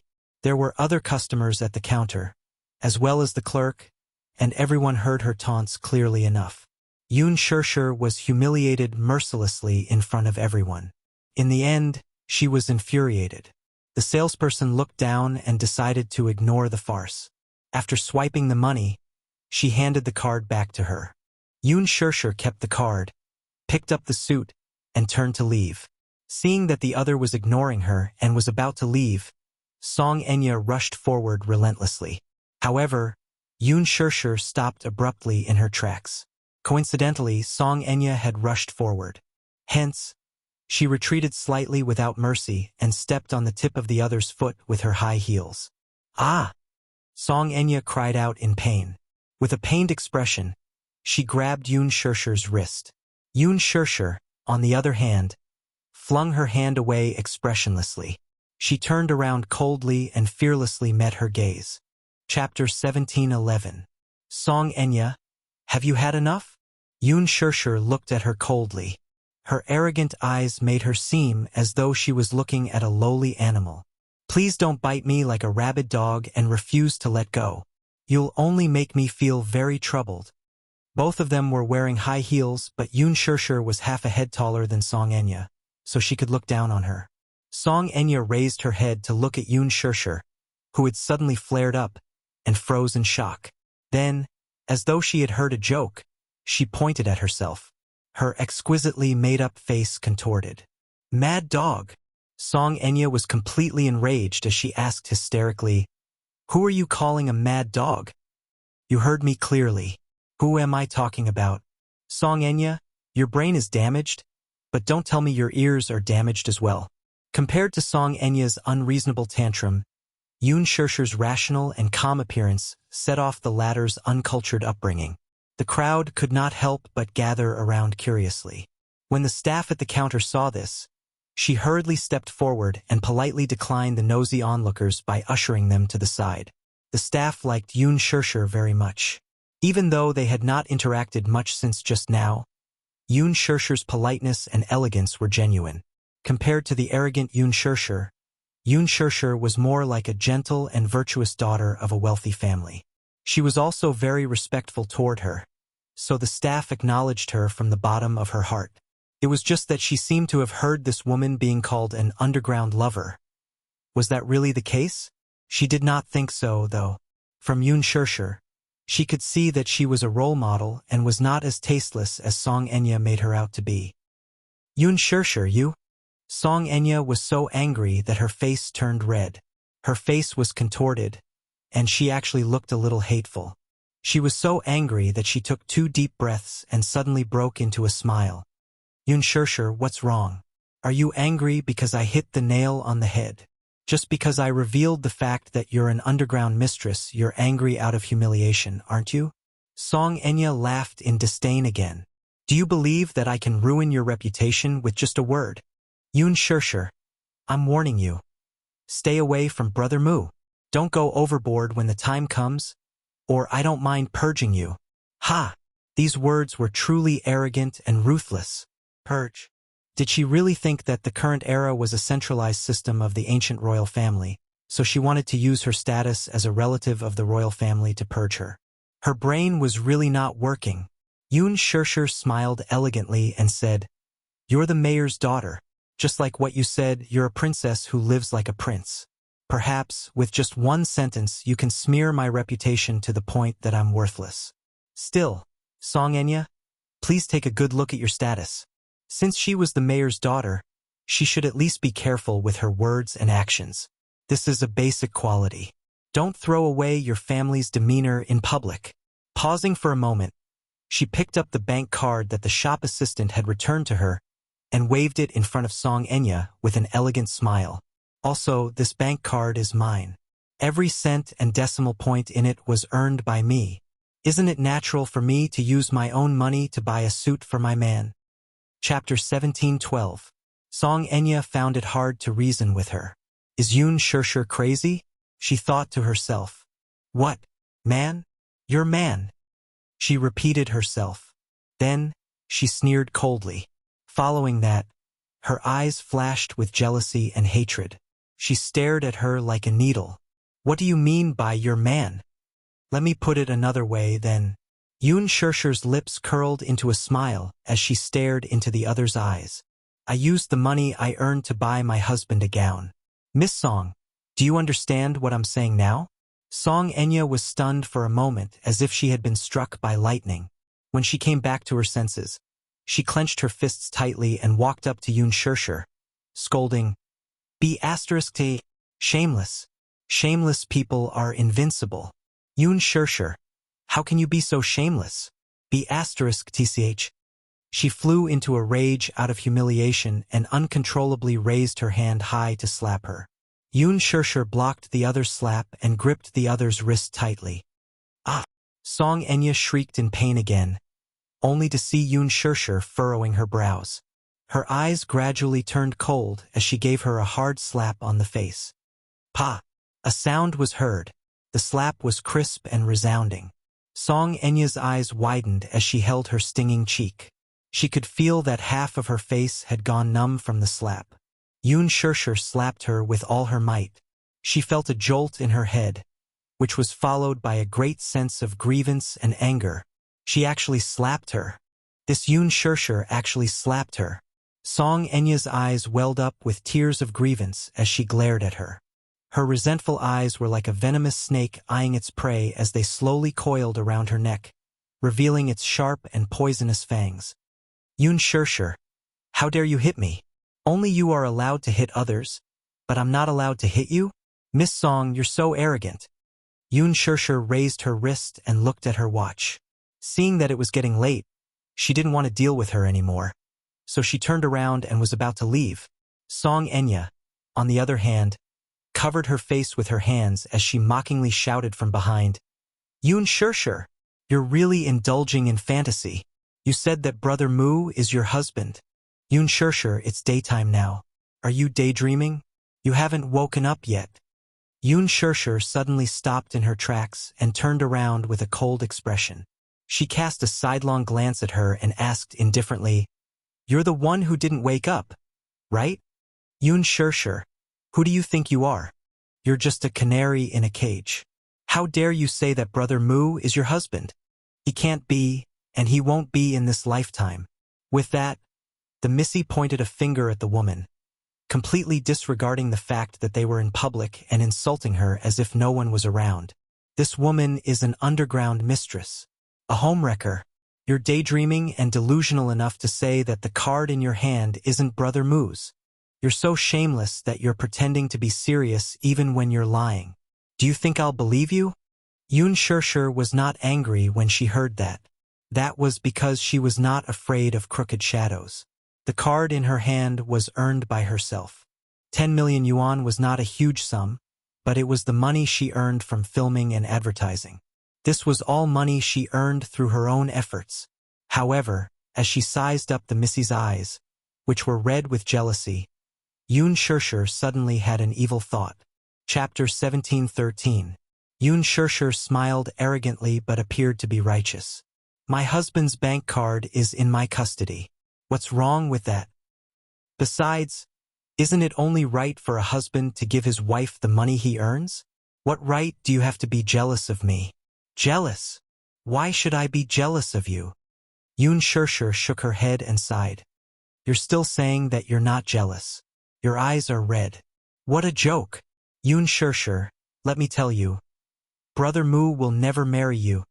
Yun Shirshir suddenly interrupted her. Song Enya, we've registered our marriage. Song Enya was stunned when she heard this. Registered our marriage? Yes. You're lying. Why you're lying? Yun Shirshir was not angry.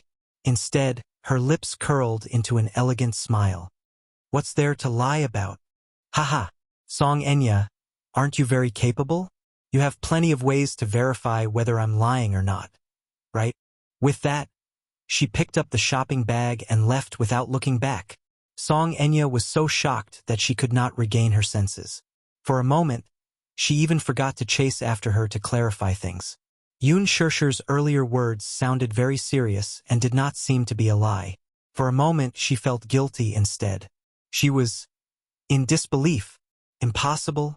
How could Brother Mu marry this woman? Was he serious? When Song Enya thought that Yun Shirshir might be telling the truth and that she and Brother Mu had really registered their marriage, she was so anxious that tears fell from her eyes. Just as Yun Shirshir had said, if Song Enya wanted to verify this matter, she had plenty of ways to do so. When Song Yunchi received Song Enya's anxious call, he rushed home and saw Song Enya curled up in a corner of the sofa with red eyes from crying. Seeing Song Yunchi return, Song Enya threw herself into her husband's arms, feeling aggrieved and agitated. Tears flowed down her cheeks uncontrollably. For a moment, Song Yunchi was at a loss for what to do. He did not know who it was that made his beloved sister suffer such grievances. He hurriedly asked what had happened and who had bullied her. Sobbing, Song Enya recounted the whole story to him.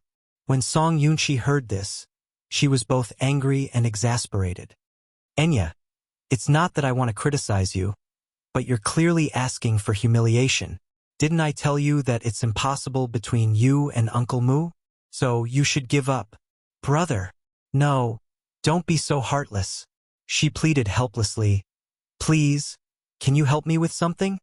What is it? That B*TCH said that she and Brother Mu have already registered their marriage. Help me check if this is true. Please, please. No. Song Yunchi shook his head and rejected her decisively. If Uncle Mu finds out about this, I'll be in a difficult position. No, he won't. Brother is so powerful. I won't let him know. As Song Enya spoke, she pleaded again and again. Please, help me. I swear. Brother. I swear, if Brother Mu really marries this woman, then I'll completely give up on him. These words moved Song Yunchi. He glanced at her doubtfully. Really? Yes, really. Song Enya solemnly promised. Song Yunchi wavered. Chapter 17:14. If investigating this matter could make this lass give up on Mu Yaja, then it might be worth the risk. Hence, Song Yunchi made a call to a close friend and reminded her about this matter. On her end, when she heard that she wanted to investigate Mu Yaja, she panicked. After all, no matter the field, Mu Yaja's name was like thunder to one's ears. Ordinary people would be in awe of him when they heard his name. Song Yunchi explained that she only needed to investigate Mu Yaja's marital status and did not need to do anything else. When she heard that she only needed to investigate his marital status, she nodded in agreement. Not long after, Song Yunchi's phone sent a photo. It was a photo taken with a phone camera. In the photo, there was a system interface showing Mu Yaja's marital status. The information showed that he was married, and his spouse's name was Yoon Shirshir. When Song Yunchi saw this, she heaved a sigh of relief and handed the phone to Song Enya. Song Enya took the phone and was stunned for a few seconds. Suddenly, as if half of her energy had left her, she fell onto the sofa in a daze with an expressionless face. Song Yunchi said, "Now you can give up. Uncle Mu is really married." Before she could finish speaking, Song Yunchi saw from the corner of her eye that Song Enya had suddenly pursed her lips tightly. Tears welled up in her eyes as she broke down and cried. "I don't believe it. I really don't believe it. Sob, sob, sob. Impossible. How is this possible? Brother Mu. How can Brother Mu be married? It's a lie, it's all a lie. Sob, sob, sob." Song Enya seemed to have collapsed as she cried helplessly. It was as if the world was collapsing and doomsday was coming. This picture had completely destroyed all of her psychological defenses. She felt as if she had been slapped several times on the face. Yoon Shirshir was indeed not lying. They were really married. However, she couldn't figure it out. How could Brother Mu be sincere to her? He was such a cold-hearted person. If she couldn't get it, why should Yoon Shirshir get it? Yoon Shirshir's words echoed in her ears. Isn't it natural for a husband to give his wife the money he earns? What right do you have to be jealous of me? That's right. What position did she have?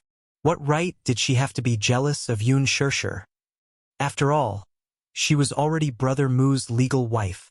Song Yunchi could not bear to see Song Enya cry sadly. She walked over and hugged her. "Enya, I know you're very sad. However, this is reality. You should learn to accept it." "How can I accept that?" Feeling aggrieved, Song Enya retorted. "Brother Mu is married to her. How am I supposed to accept this? Woo woo woo. You should give up completely. This is what you promised your brother. Enya, you can't go back on your words." Song Yunchi said. Song Enya bit her lip. Her eyes were filled with despair for a moment, but her tears did not stop falling. She secretly clenched her fists. There was only one voice that kept echoing in her heart. "No one can have what I can't have. Yoon Shirshir, are you very smug? Do you think that you have the whole world just because you have Brother Mu? Ha ha. If I can't have his heart, then no one can have him. It's the same no matter who it is." Chapter 17:15. A luxurious Bentley was parked at the school gate. The school bell rang loudly. Just as Yoon Tianyu stepped out of the school gate, his phone rang. Seeing that it was Gong Jie's number, he picked it up and squinted his eyes. "Uncle, what's the matter?" I'm waiting for you at the school gate. He looked around and finally spotted an extremely luxurious Bentley by the roadside. He walked over, and the chauffeur immediately alighted and respectfully opened the door to the back seat for him. The little lad was about to get into the car when he saw the child safety seat installed at the back seat. The corner of his eyes twitched violently. This is a child safety seat, the Gongjier explained and then smiled gently. Uncle dotes on you, so I'm here to pick you up. I specially installed it for you. Yu rolled his eyes.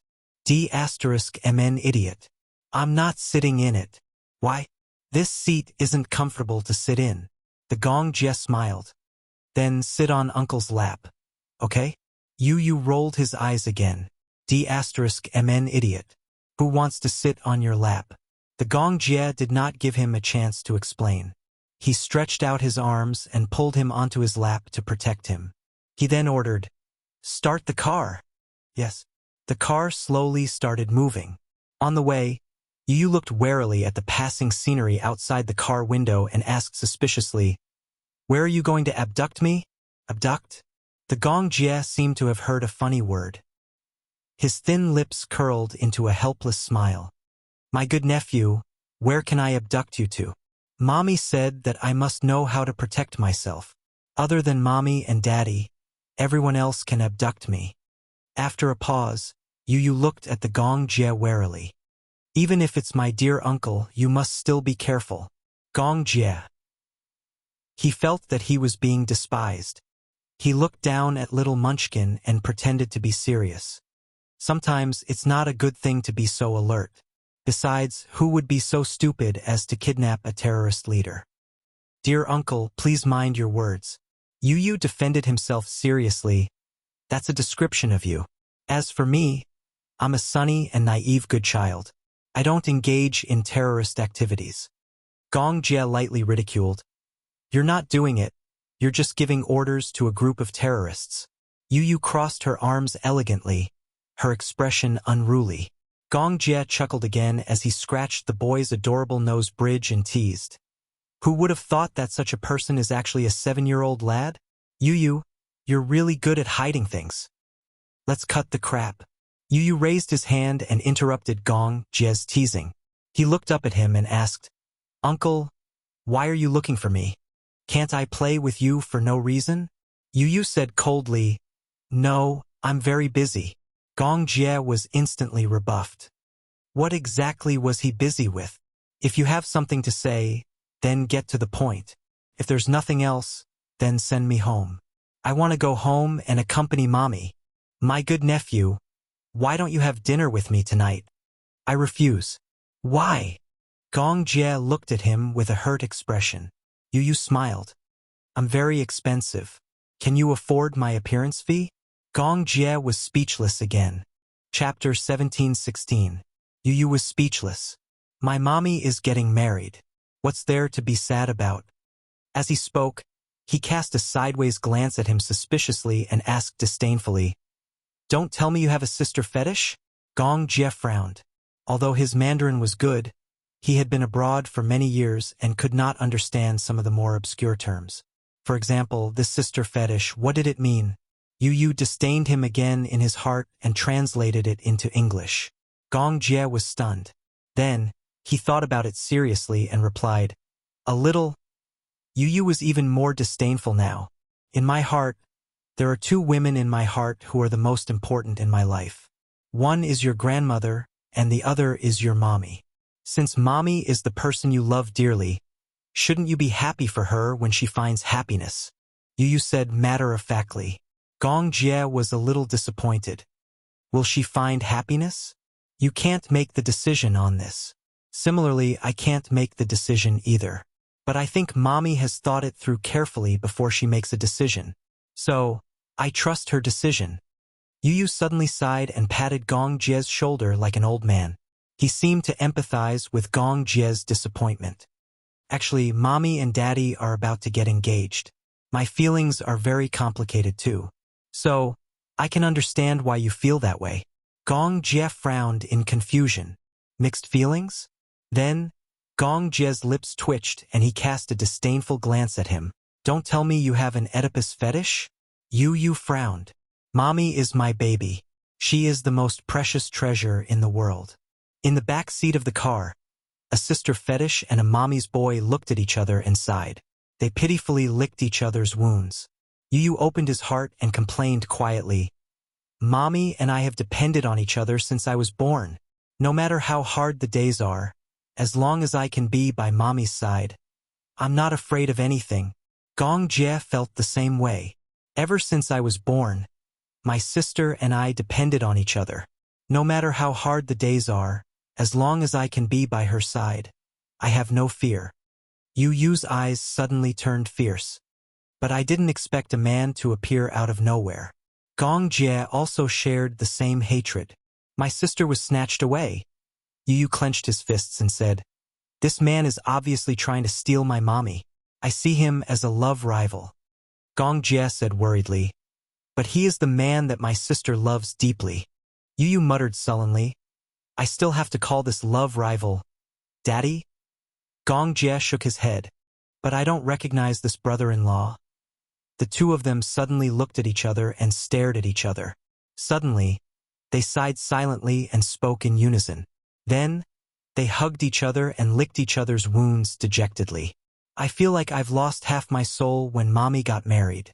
I feel like I've fallen out of love too. But no matter what, as long as it's Mommy's choice, I'll... Yu clenched his fists and gritted his teeth. I'll give her my blessings. However, his eyes were like that of a wounded animal. Gong Jie looked at him. Yu, should I go to your mommy's engagement party? Uncle, forgive me for being blunt. Are you in the late stages of a sister fetish? Yu asked quietly. Chapter 17:17. Yu paused for a moment and said, Mommy would definitely want you to be her witness at such an important moment. Gong Jie narrowed his eyes and seemed to be deep in thought. That night, Yu accompanied Gong Jie to drown his sorrows in alcohol. Gong Jie evoked the sorrow that he had hidden deep in his heart. To be honest, he was happy that his mommy was about to get married, but he still felt a little reluctant to part with her. Initially, he had hidden it deep in his heart. However, when he saw Gong Jie licking his wounds pitifully, he was also affected by his emotions. Hence, the uncle and nephew put their arms around each other's shoulders and shared their disappointment. Of course, Yun Shirshir did not know that Yu was having dinner with Gong Jie. Yu only said that he had something to do and would go home after dinner. Yun Shirshir was still worried, so Yu used Li Hanlin as an excuse and successfully got away with it. As for the other mommy's boy, Xiaoyichen, when he found out that his mommy and daddy were getting engaged, he was so happy that he wanted to sit on a helium balloon and fly into the sky. He was so happy. How could he not be happy? From now on, their family of 4 would be happy and harmonious. This was a happiness that he could not even dream of. For dinner, Yun Shirshir made dumplings for dinner. She was in a rare mood and thought that since she was free, she would make some dumplings to eat. She had not eaten dumplings for a long time. Speaking of dumplings, Yu's dumplings were the best. She missed them a little. However, now that Yu was not around, she decided to make them herself. In the end, she had not made dumplings for a long time. Moreover, without Yu's guidance, the dumplings she made were strange and refined. Refined meant that ordinary people would not make dumplings like this. Xiaoyichen could not stand it anymore and muttered quietly, Yu's dumplings are not like this. An arrow pierced through the heart. Yun Shirshir clutched her chest and supported her body. It was obvious that she had suffered a great blow. Xiaoyichen fiddled with the dumplings, which were either broken or strangely shaped. She muttered to herself, Is this thing edible? Yun Shirshir fell to the ground and could not get up. Xiaoyichen said disdainfully, Sigh, we can't do without Yu at home. Mommy, you should eat noodles instead. Daddy should be back very late today. With that, he sat at the table with a bitter look on his face and complained in his heart. Why didn't Yu bring me out for a good meal? She left him alone at home. He felt stifled. Yun Shirshir comforted him. Xiaoyichen, I'm sorry. Mommy isn't in a good state today. Mommy's dumplings are actually pretty good. It's just that I haven't cooked for a long time. Mommy, you can't rely on you too much. I feel like you has spoiled you too much. Sigh. My heart aches for you. Yoon Shirshir wanted to vomit blood. It seemed like it did. I was wrong. Yoon Shirshir wanted to cry but had no tears. I'll definitely learn how to do housework properly. Mommy, I was just joking. Don't take it seriously. Xiao Yichen saw that she was disappointed and said nervously, Mommy, you don't have to do housework. You just have to be as beautiful as a flower. Yoon Shirshir looked at the mess on the table and finally decided to go out and eat ready-made food. Late at night, when Wuxia came back, the two little munchkins were already asleep.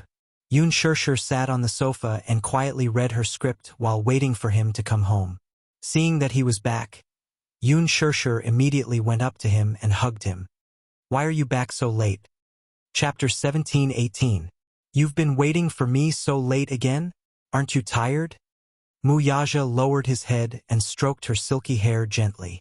His lips curled into a doting smile. If you're tired, go to bed first. No, I'll wait for you. Yoon Shirshir looked up, tiptoed, and pecked him on the lips.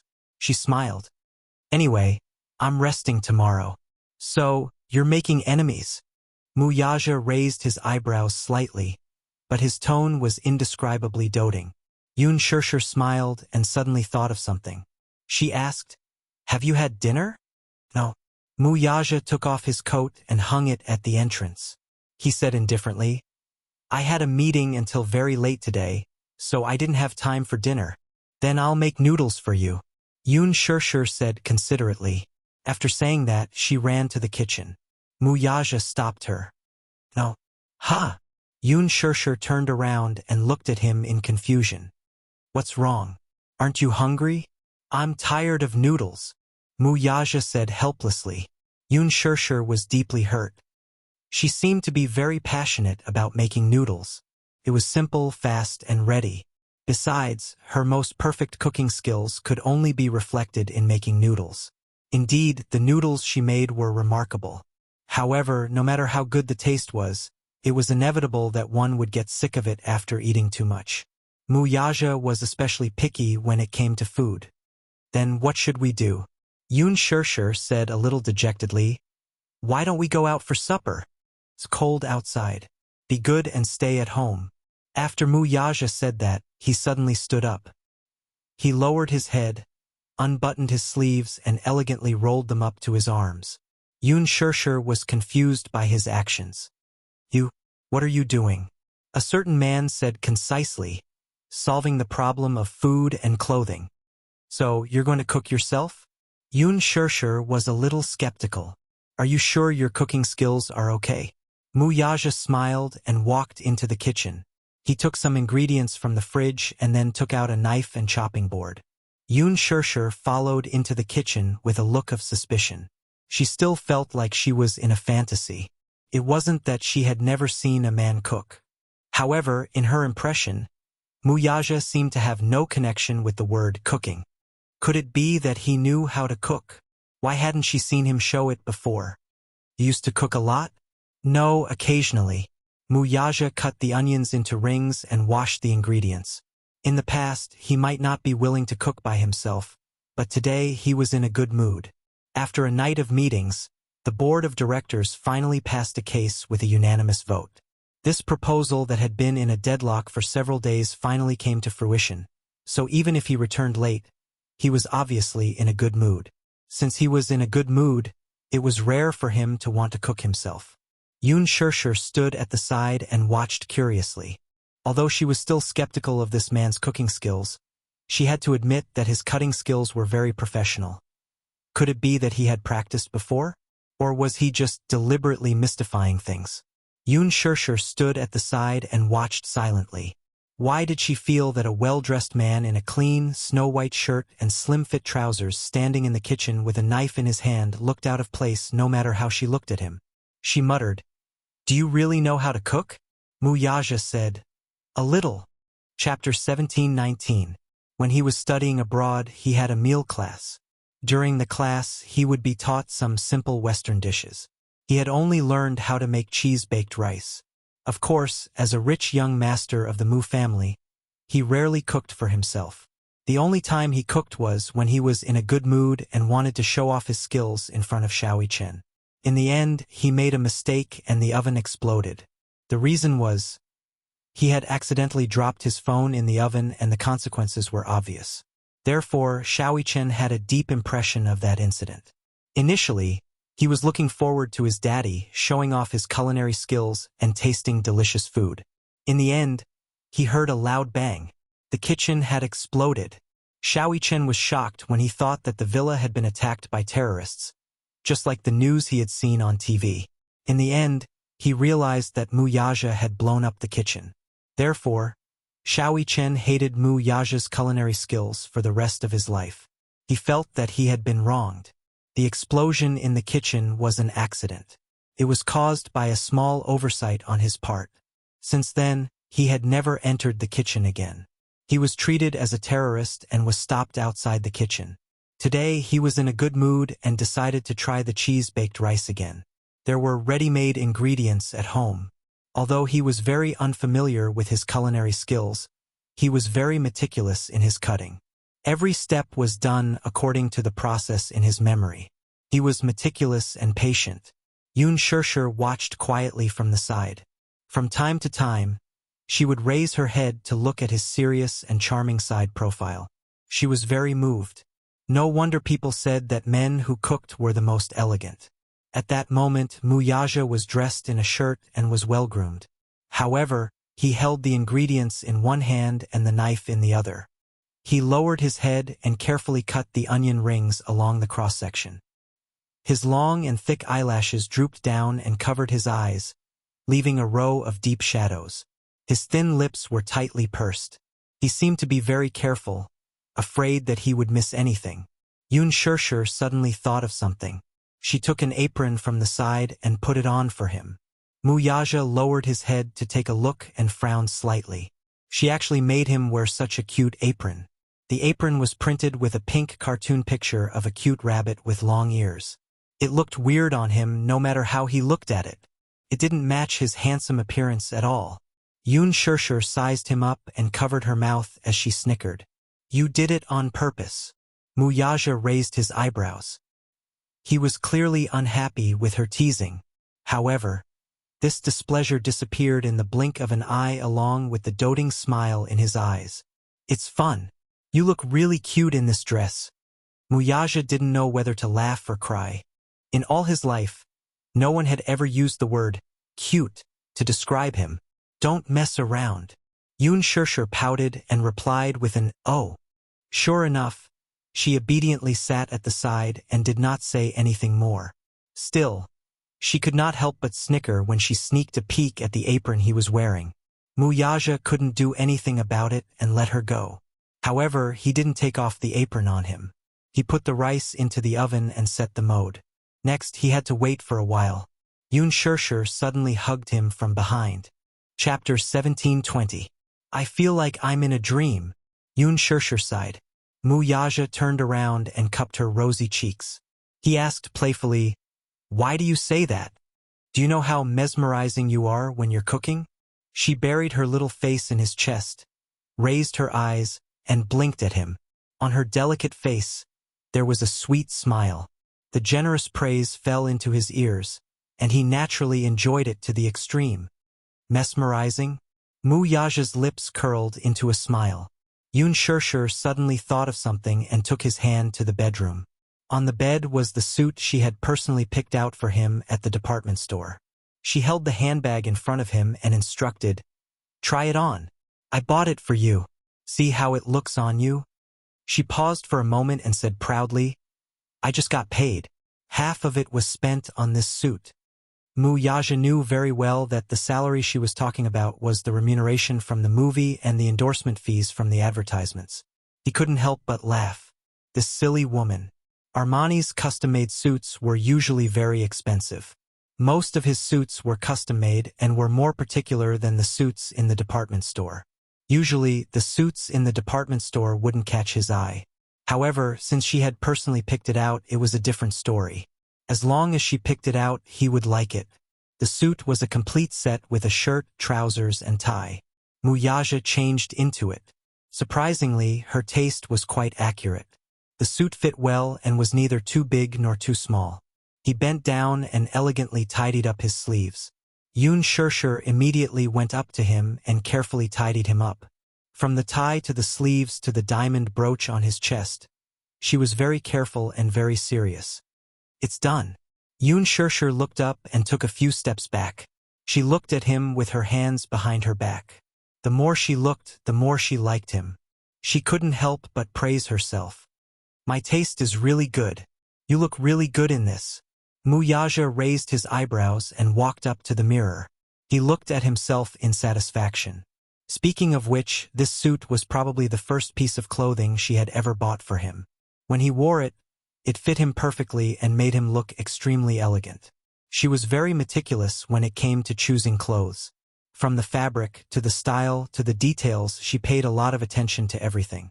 Even someone as picky as Wuxia was very satisfied with this suit. However, in reality he was a standard clothes hanger. No matter what suit he wore, it would fit him perfectly. Clothes make the man, but when it came to him, it didn't seem appropriate at all. No matter what kind of clothes he wore, he would always look elegant and noble when he wore them. Yun Shirshir looked at it. The more she looked, the more she liked it. She smiled and asked, "How is it? What do you think of my taste?" "Not bad." Wuxia commented sincerely. "When we get engaged, you'll wear this, okay?"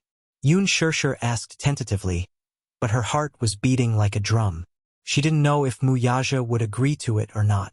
She had spent 2 million yuan on this suit, but in reality, to him, most of the clothes he wore were very expensive. This price was not considered high-end. She didn't know if he would be interested in the clothes she had bought with his picky taste. Rummaging through his wardrobe, even the lowest quality suit was worth a few million yuan.